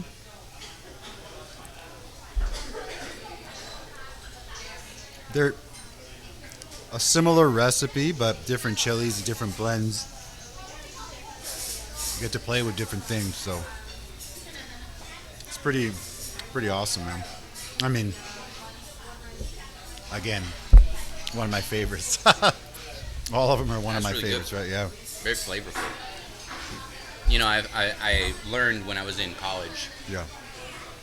You know Buffalo Wild Wings, the restaurant? I've heard of it, man, but I haven't had a chance to actually go to one. All right. So there was one in my college town. Yeah. And we'd go there for Tuesday wing, right? 25 okay, cent yeah, wing. I used to do that, sure. Right? I went to a college place, but yeah. Okay. Ooh, I hit the throat. Yeah. Ooh. You're next, man. But basically, I found out that when you get the real spicy stuff, you don't stop eating.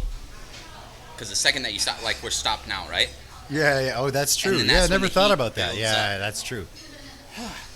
So that's it. All right, good. I was worried when you said you were good with spice and all the Spanish and stuff, loteria and all that. I was like, oh man, I don't think we're gonna get them. Yeah. Have a loteria night. Dad, if you're watching, shout out to you with the loteria. El borracho.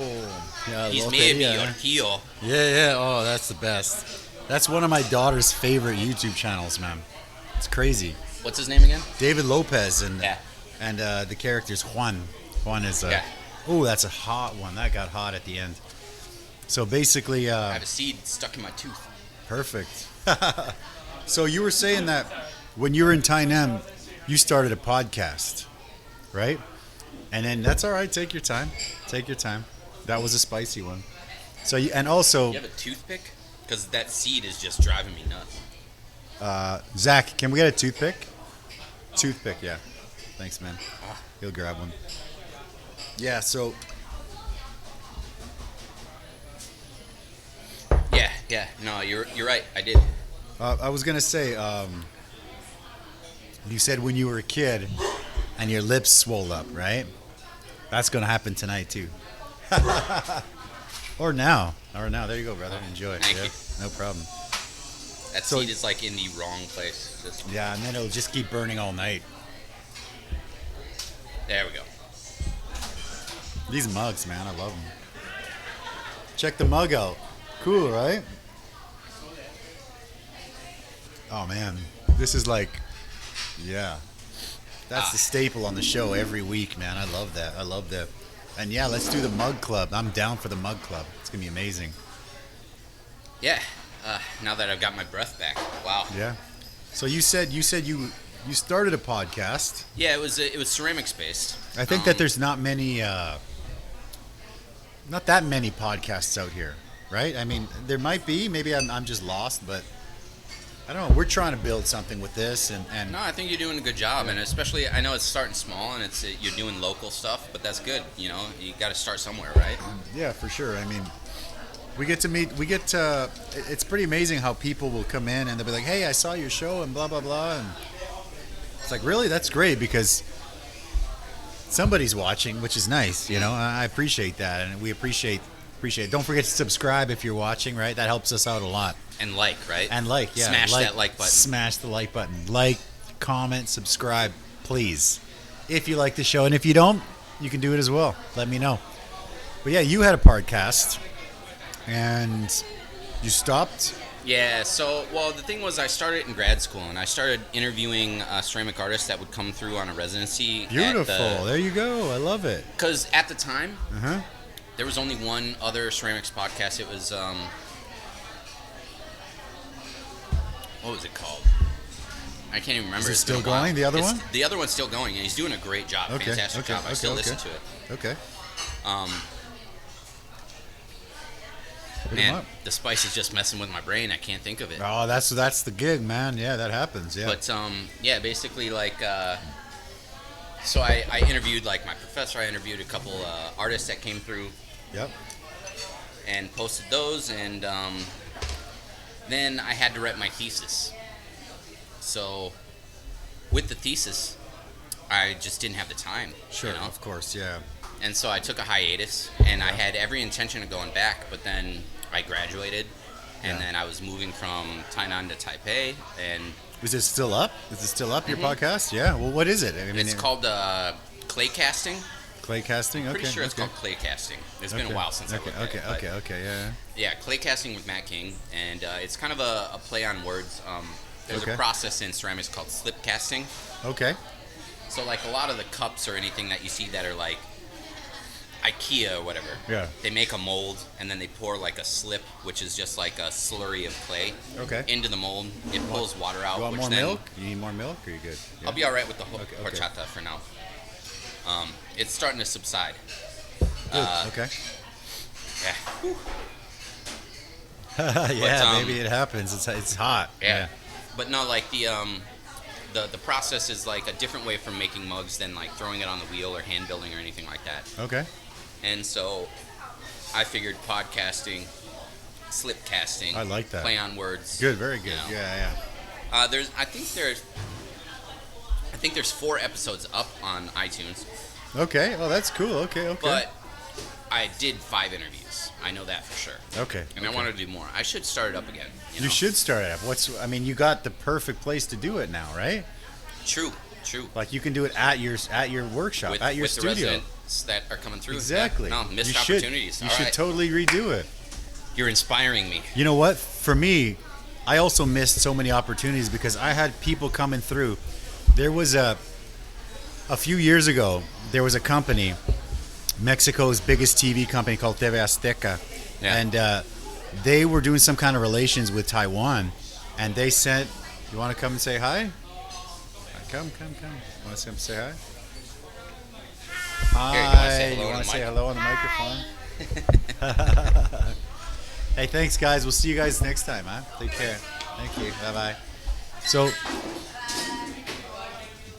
So they came through, and within 3 days, Mexicans within 3 days of coming to Taiwan, be it for work, like some people they're married to Taiwanese or something in California or whatever it is. They come to Taiwan, within a week they're here. Yeah. They're eating. And some people have they're just such crazy stories. And like these TV Azteca guys they had such crazy stories. Were amazing. And I thought, if I could share that story, sure, be amazing, right? So that's what this is about, because there's so many people that come through the doors, and it's like people need to know this. I always thought because it'd be it's cool crazy. To have an expat cast, Yeah, for sure. Where it's just sure. like you're just talking to friends that are expats, like what their story is, what brought them to be an expat, where they've been, that sort of thing.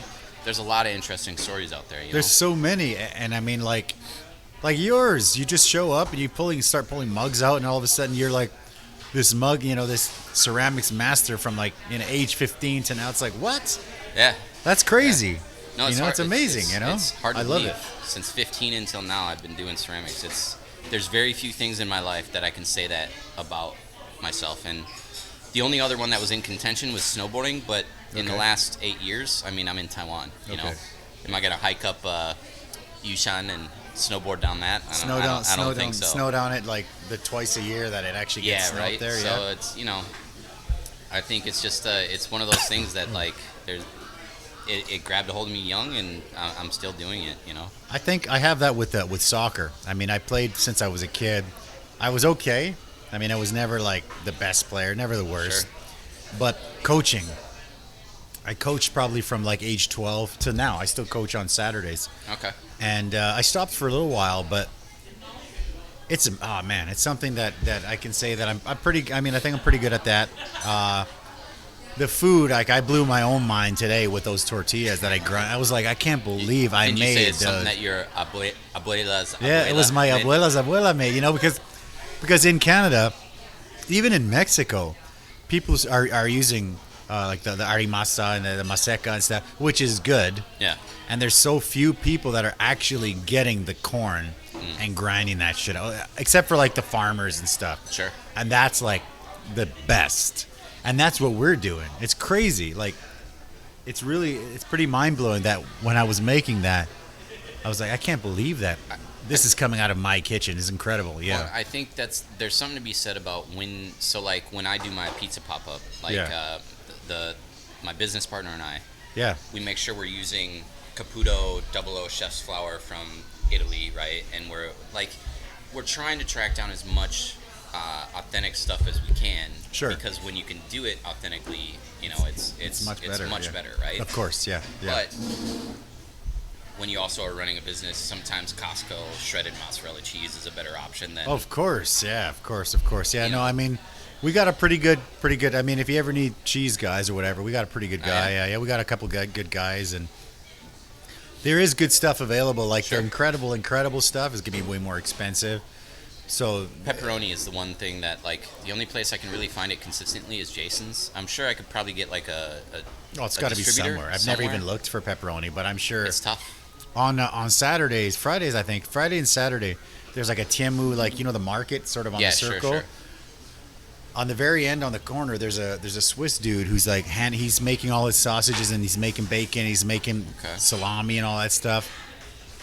And it's inexpensive and it's really good. So really? Hit him up, and I'm sure he can make it. There's a guy that my buddy Lois, shout out to Lois, and your awesome dry aged steaks and your cured bacon that is amazing. It's incredible. Dry aged steaks. Oh, man. It's so good. And he and I were talking about I couldn't find pepperoni, and I was saying I was looking into how to do like sausage and doing that. He's like, I was thinking about getting into that. I was like, well, the second you do, you let me know, and we're gonna develop a pepperoni recipe. Okay. And get some stuff that's made here. Because if you can make it here, that's the best. Yeah. Because you can control what goes in it, you know what's going in it, exactly. And then you can develop a recipe that's good. Right? Yeah, exactly. Because, I mean, we use local pinto beans. Yeah. At the beginning, we tried the imported ones, and it was crap. Sure. I mean, it was all dried up, and it looked like it was 20 years old. Really? It was just looked crap. And then you get the local ones, and it's fresh, right from the farm. Everything's good. Our corn comes right from an organic farm. That's awesome. All the stuff that we use is it's amazing. So sometimes, do your thing. So sometimes you can't. It's hard to make it 100% authentic when when one recipe calls for like 5 different kinds of chilies that are not available in Asia. But it's like Chinese food in the U.S. Oh yeah, my wife got to try that. She was like, "What is this?" Yeah. Well, like the exchange student that came and lived with me for 6 months, I took him to like what I thought was a good Chinese restaurant. What's that one? Panda Express? Is that orange chicken or whatever? That's like the Taco Bell of Chinese yeah, exactly. Food, Sure, yeah. But like, I took him to a place that was run by a Chinese family. I don't know where they were from in China, but like they had the secret menu, right? They have the English menu, but then they have the menu for like the people that want to have something that's a little bit more authentic. So I brought him there. Yeah. And he tried it, and he was just like, yeah. It's not bad. It hits the spot for what I wanted, but Yeah. So it's. But you just can't get it, right? No, yeah. No. I mean, but the thing is, though, like, again, when I was in college, same thing, that Taco Bell story. I was telling them, okay, this is, it's not authentic. And they said there's this one other place, and it was called Gina's Mexican Cafe. Okay? And it's in Nanaimo. It's very busy. And they're like, go try that. Let's go try that. And we went in there, and they loved it. All my Canadian guys, they loved it. Yeah. And it wasn't that good. Right? And I mean, I don't want to say too much because my sister just moved to Nanaimo and she heard it was amazing and still there, still packed. And she tried it and she was like, what? Right? So, it was crazy. But, all the power to them. If they're packed, they're making money, right? Well, and that's the thing. Like, you get like a local restaurant that develops a culture around it. Sure. And then they were packed. It doesn't matter if it's not authentic. The people that are in that area like it. Yeah, and, exactly. It's just. So the funny thing is, we were out for beers at one of the bars, and this, I hear somebody speaking Spanish. I look over, and then, we start to chatting in Spanish, me and this dude. Shout out to Silvio in Nanaimo if you're still there. His family has a restaurant. Apparently it's still there, but it's only open a few months a year because they go back and forth to Central America or whatever. Sure. And he's like, yeah, we got a restaurant. Come check us out. And I went. Oh, it was incredible. Food was like, it's just like home. You walk in, everyone's speaking Spanish. It was like freaking LA, man. You walk in, everyone's speaking Spanish. They're giving you all this stuff. The food was super authentic, super homemade, super handmade, right? It was incredible. And I brought my friends there, and they didn't like it. They didn't like it. Well, it's all what you're used to, right? It's crazy. I was like, how the frick can you not like this? Well, but it's like, this is the real deal. I'm sure there's pumpkin pie in Taiwan that's probably pretty delicious, but I'm set on my mom's pumpkin pie. It's crazy. The Eddie Murphy joke back in the day, where he was talking about like how his friends would have McDonald's and he had like the what did he call it, the something burger. What is it when you're on the welfare burger? Okay. It's like your mom would be like, I can make you something better than McDonald's, and she like put the onions in the patty and make this fat patty and like put it between 2 pieces of Wonder Bread. And he's like, and when you're a kid, you're standing out there eating that, and everyone's like, I got McDonald's. Yeah, I remember that part. And then he's just like, but when you're an adult, you're like, I don't want McDonald's. I want Mom's Wonder Bread welfare burger. Yeah, it's true. It's the truth, it's man. just what you grow up on. My mom used to send me empanadas with shredded chicken, stuff with shredded chicken and mole, right? And she would like overnight me these big boxes of that. And then when I'd load up my freezer, and people like, what the hell is that? I'm like, oh, these are empanadas de mole, And they're just like, what? And I'm just like eating them. And one of my buddies, Aboriginal dude, he's like, that looks good. I'm like, fucking eat, dude. Whatever you want. He's like, so he has a bunch. And he's like, holy crap, these are good. I'm like, eat whatever you want, man. And he's like, I don't have any money right now, but next week, I'm gonna get some money. And then my uncle, he just went hunting and he just shot a moose. Okay. So he's gonna moose meat steaks. He's sending me a bunch of moose meat steaks, and I was like, whatever, dude, that sounds good. And he's like, can I use your freezer? I'm like, yeah, whatever, just load it up. So he was eating the empanadas, and then he got these moose meat steaks, and he was grilling up these steaks. And he's like, hey, you ever have moose meat? I'm like, no, I've never had moose meat. And he's like, I'm going to grill you a steak, man. So he grills up a steak. It was incredible. Yeah. I was like, holy crap, this is better than beef. This is incredible. And he's like, yeah, man. So it's cool. I mean, I shared my empanadas with him. He shared his moose meat. It was like, that's what it's about, man. I loved it. Yeah. No, for sure. His name was Chris, but everyone called him Big Haida. Shout out to my man, Big Haida. You know, if he's out there, I hope he is. I'd like to see him again someday. Yeah. No, that's what it's about, brother. It's always good. It's always good to try new things, right? You know, for sure it is. For sure it is. Yeah. I remember when I first moved to Japan. When I was living in Okinawa, they had like the Okinawa soba. Okay. And like they had the pink pickled ginger that they have on the tables. Yeah. And I put they were like, oh, put some of this in your, and it's really good. And the first day I was just like, bleh. Yeah, of course, yeah. But then by the end of the 2 years, I was like scooping load that it stuff up, load me up. Yeah, sure. And it's crazy how your palate can change. So, first time I came out and I went out for shabu shabu, the hot pot, I was like, this is awful. And now me and my wife go like twice a week, 3 times a week, and I'll be like, good winter time. Yeah, she'll be like, what should we get? And I'm like, let's get some shabu, man. And she's like, what? I'm like, yeah, let's go get it. Get the malayashi. Yeah, exactly. Yeah, and we go in there and they're just like, hey, I'm like, yeah, what's up? You going spicy today? I'm like, hell yeah. Well, if it's on a Wednesday, I say no. Wednesday night after all the wings, I'm like, no spicy for me, thank you. Speaking of hot pot, I know there might be a friend watching. All right. Summer. What's up, Summer? Just ignore the hot pot talk. You know, I know you don't like the hot pot that much. So. Okay, Summer, you got to try the spicy one. You're gonna love it. The duck blood one. You know what the secret to hot pot is? The sauce on the side. I mean, if you just it's garlic and chilies and then the soy sauce. And that sacha, whatever whatever that is. It's like their allspice. That's I mean, it's not spicy, but a little bit of white vinegar in there, then you're set. Then it's good. You can soak anything in that, and it'll taste delicious. Yeah, hot pot. So I loaded up. I eat like 2 bowls of that.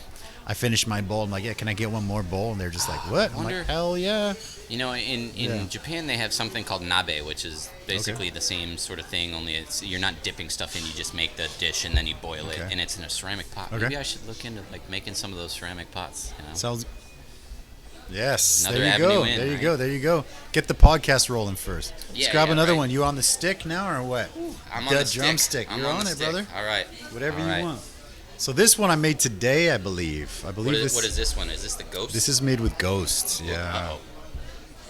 So we have the last little bit of one batch. I'm just gonna say I'm sorry if I become a ghost after eating this. It's possible. It's quite possible. Let's go. Oh yeah. Got it? You can tell it's ghost. It's got that ghosty flavor, yeah? Mm-hmm. So we had a tiny bit of the old batch left, and then I sold a bunch of bottles. By the way, if you want, we do sell bottles of this. I just bottled them today. We actually pre-sold a bunch of bottles, and my wife's like, when are you going to make that, man? Half the bottles are sold. And I was like, all right, so I made them today. I had a super long day today. But yeah, actually, that wasn't that bad. It wasn't as hot as I thought it would be. Not yet. Yeah. Yeah. So what's the plans, man? What are you thinking the next 5 years? The 5-year plan for Matt King in Taiwan. Well, here we go. let me get another. That's coming. Okay. I'm gonna be crying. Yeah, just make sure you use a lot of soap when you wash your hands. Yeah. 5-year plan. Well, I'm going to be working at one of the international schools here. I'll be doing art. So, the international school, I mean, that is like that's like the ticket, right? If you can get in there, you're good. Okay, that's getting hot now. Yeah. Oof. Yeah. So, shout out to all the international schools who are amazing to us. The teachers, the faculty, the parents, the kids, amazing to us. We love you guys. Appreciate it. Whew. Okay, yeah. There we go. I'm gonna need a little bit. What do you need? Milk? Okay. Yeah.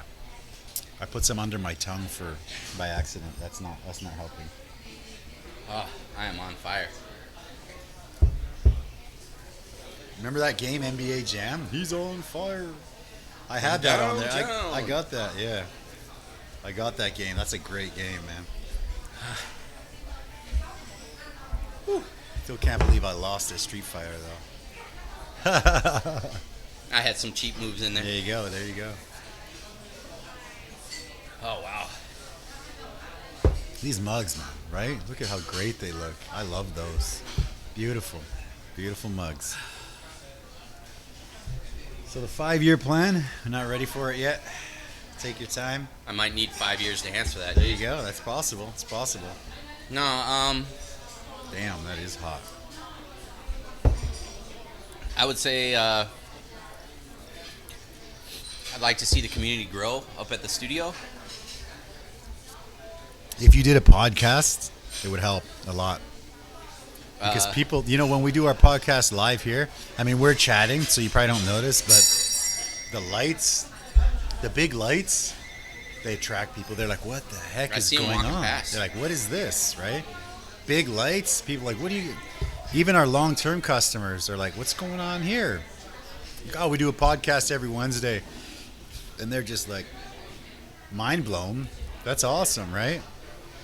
No, for sure. Like, we had talked about maybe doing some YouTube instructionals and stuff like that. Do them all. Yeah. Do everything. Throw everything at the wall, see what sticks, man. And then, even if it's not sticking and you're liking it, just do it.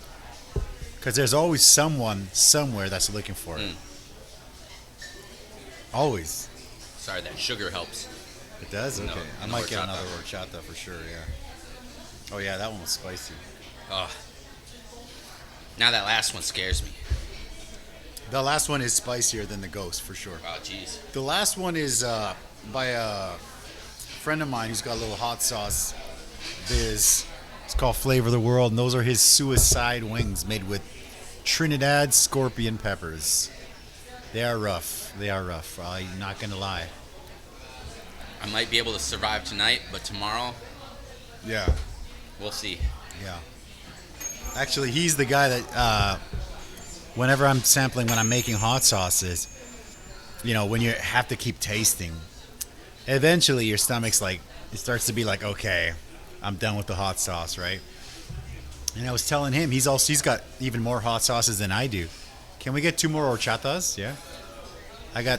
So I was telling him, how do you do it? And he's like, before you do your thing, get a little shot glass of water and a little bit of baking soda. And it's going to neutralize or alkalize your stomach or something like that. So I said, okay, I'm going to try that. And I forgot. I got home after the first time having those. My stomach was just like, oh my frick, man, this is painful. Yeah. Baking soda shot. Baking please? soda, yeah. Baking soda shot? Let me finish the story. You might change your mind. I said, okay. I forgot. I was like, stomach's hurting a little bit. Okay, maybe I should take that shot now. And then I was like, okay, so I did the shot of baking soda. And do you remember when you were a kid, those volcanoes? Yeah. That was basically happening in my stomach, and it was in pain. It was so much pain. We'll do water first. Yeah, okay. Oh, thanks, Joe. Thank you. Yeah. And then so it's probably only a couple minutes of pain, but after about 1 or 2 minutes, I was like literally like on all fours, and I'm like, I'm trying to find a spot where it's not in so much pain. I'm like, okay. So I got to this spot, and I was like, okay, that's pretty painful. And my wife's like, should we go to the hospital? Like, should we get your stomach pumped? And I'm like, no, I'm good. And then another minute goes by, and I said, maybe. If it keeps going for another couple minutes, yeah, maybe. So then I went into the fridge, and I grabbed a liter of milk. And I just coated everything in milk, and then it was fine. Yeah. But it was rough, man. So if you're going to do the baking soda, do it first. Don't do it after. Yeah, before the stomach acid is in Yeah, there. so the stomach acid was rough. It was rough. I have never had that much pain in my stomach in my life. The pain of the hot sauce in there was absolutely nothing compared to the baking soda. That was rough. That was rough. All right, it's starting to subside. All right, 5-year plan. Let's go. What do we got? All right, so art teacher would be my main gig. Art teacher. My only gig, but then I'm still going to do my art on the side. So if you're an art teacher full-time, what does that entitle? Like, for example, do the American school or the international schools or wherever schools you're at, do they have like, I mean, when you go to these schools, they always have like the best equipment everywhere, like of everything. When I used to coach, I used to coach at the American school, and you'd go in there, and it's like the best artificial turf, the best anything. It's the best, and it's a great place. You go to at European school, you go watch a play or something, and it's like the best everything. You're just like, oh my gosh, it's incredible. So basically, is there some kind of a like studio in one of these schools? Yeah. There's art rooms, studios, that sort of thing. Like I don't know the name. It's in works, so okay. I can't really speak to it. Okay. Specifically just Next yet. topic. Okay, yeah. No. I can't speak to it specifically just yet because it's literally something that just developed this week. Oh really? Like okay. So originally schools don't have this kind of facility. No, not that. Okay. Just my position. Okay, well I'm talking about the facilities. Like, do schools have facilities with like a studio where you can burn or whatever? Yeah, I don't know they have kilns, so you can do the firing. Kiln, that's the word I was looking for. And so these schools have kilns. Yes. Okay. The school that I'm at does. Okay. And so we're basically going to be able to do ceramics and whatnot, but I'm still going to do my own work, and I'm going to be a part of the studio. I'm not going to be necessarily teaching as much there. Well, probably won't be teaching there anymore when that starts. Okay. But, Sure. Yeah. But I still will be producing work and that sort of stuff. So 5-year plan. I would love to see that community grow up there. I really think that a podcast specifically for ceramics would do well. I'm sure it could be. I mean, it's a niche market, but there's every niche market has so many people that love it. Like for me, with this, I've been one of my favorite things is like MMA, UFC, and all that stuff, and I've been able to get quite a few local fighters on, and people are spreading the word. And there's no one doing stuff like this to promote a local fighter or a local artist. There's not really anyone promoting them, and I think if you could be the guy for ceramics, promoting local ceramic artists and stuff. Get it started and then pass it off to the other studio assistants But to be honest, it's fun. It's actually fun to sit there and pick the brains of people and chat with people. No, when I was doing my podcast before, it was great. And, it's fun. And you get to see their side of things and kind of learn where they got into it and their inspiration and that sort of stuff. Sure, I agree. People want to hear that sort of stuff because when you go to an art museum, you don't necessarily get to see that side of the artist. Yeah, what you see get is a bio of like, oh, they were born here, they did this, that sort of thing. And then they reinvented the wheel, and now they're like, now they're like legendary status. But you don't get to see the struggles. Yeah. Like there's any business, anything with us. I mean, there was so much. I mean, even still sometimes now. But in the beginning, one of my best friends got married.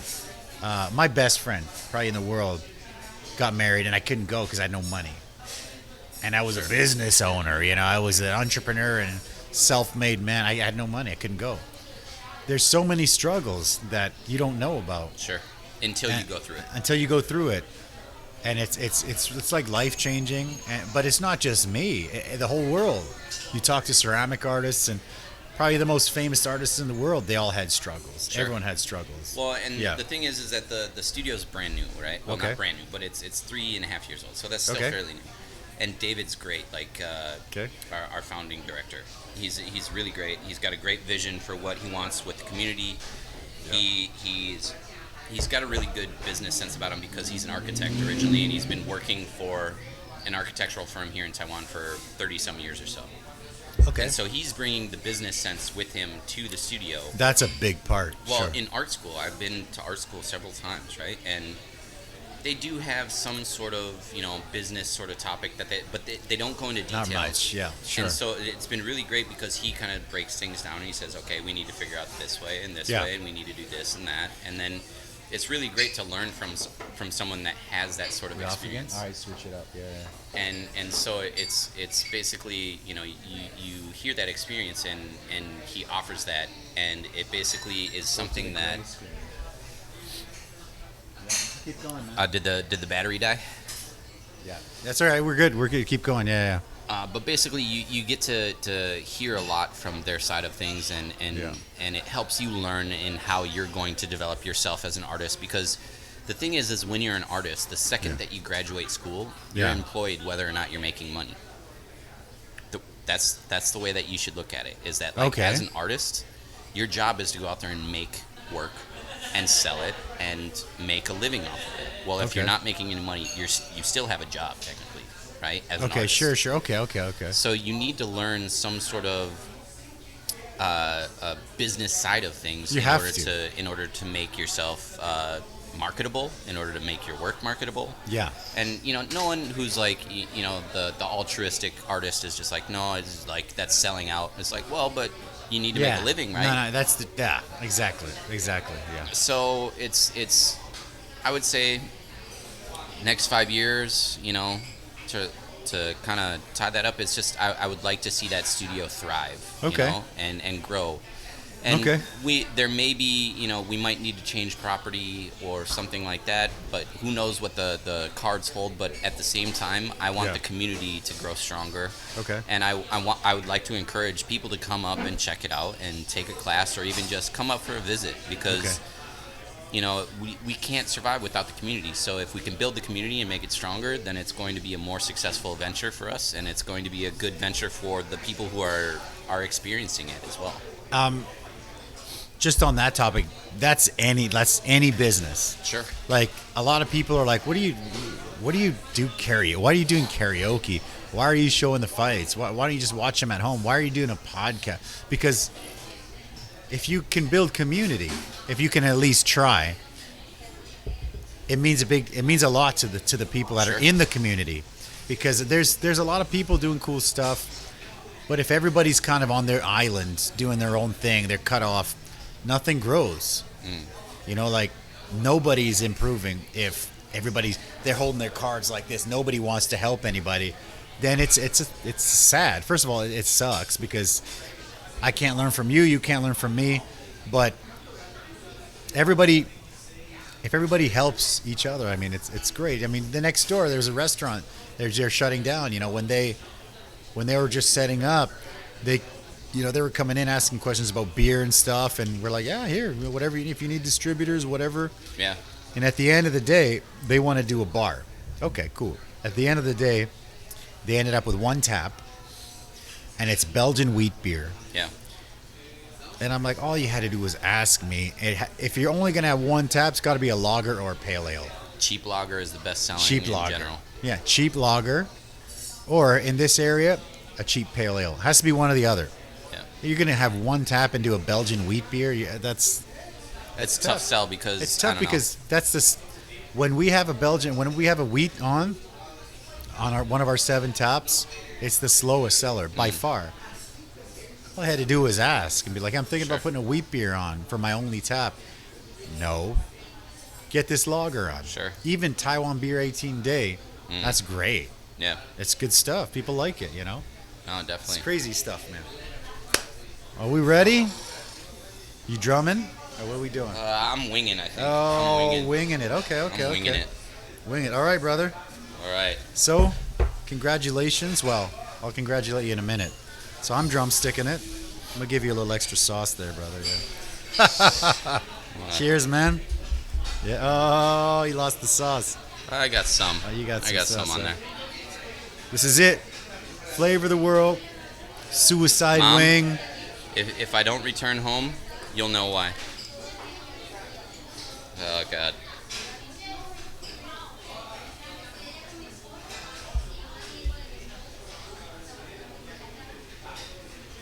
Trinidad Scorpion.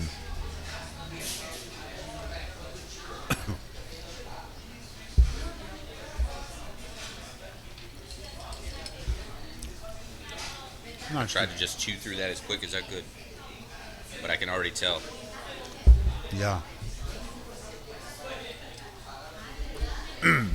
So we made it all the way through the end ish. Do you have anything that you want to add that we didn't touch on? We touched on the new stuff that's happening in your life. We touched on the studio that's up in the mountains. Yeah, I mean, studio, the events. like, gotta go check it out. You can check out our Facebook page, Cloud Forest Collective. In Chinese, it's Yun Sen Tao Tao. So literally cloud, then forest, and then Tao Tao, like Taoyi, like ceramics. Cloud Forest Collective. Okay. Yeah, and check out our Facebook page for any sort of updates on events that we're having, workshops that we're having, markets that we're going to having, monthly markets. We're going to have different vendors. We've had a few different types of vendors, graphic artists, people that create Christmas ornaments. I mean, during our holiday sale, other potters, other crafters, other people that are bringing in. That's building. Bringing in stuff that they've made. But yeah, check it out on Facebook, Instagram, our website, and come up and check us out on a weekend. You got your family, bring them up. Walk around the neighborhood, walk around, go see the cherry blossoms. So are you guys, every weekend you've got something going on, or what? Ooh, that's built up now. Yeah. We're open 9 to 5 Monday through Friday. Weekends, Saturday and Sunday, there's typically someone there. Sunday is our bigger day. We have a children's class in the morning, adult class in the afternoon. We got the morning class on Thursdays, and we did try and add a Wednesday class. Because kids have a half day, elementary school, right? On a Wednesday, yeah? Okay. So if you guys are interested... Oh, that's burning now. Yeah. Woo. Okay. But no, our adult classes, Thursday morning, Sunday afternoon. If you don't have that, you can come in for own studio time. Check it out. All the information's on our website, on our Facebook page. And if you just want to come up and say hi, come on up. We'll say hello back and take you on a tour around the facility. Jeez, it's rough. My ears are popping now. So check out the links below. If you guys have any questions, go to his Facebook page, send him a message. Thanks for coming out, man. Thank you for the mugs. We love them. We're going to put them on every show. And we'll catch you guys next time. Next week's show is going to be on a Monday because next week's guest cannot come on a Wednesday. So we'll see you guys on Monday. All right. Cheers. Salud. Salud.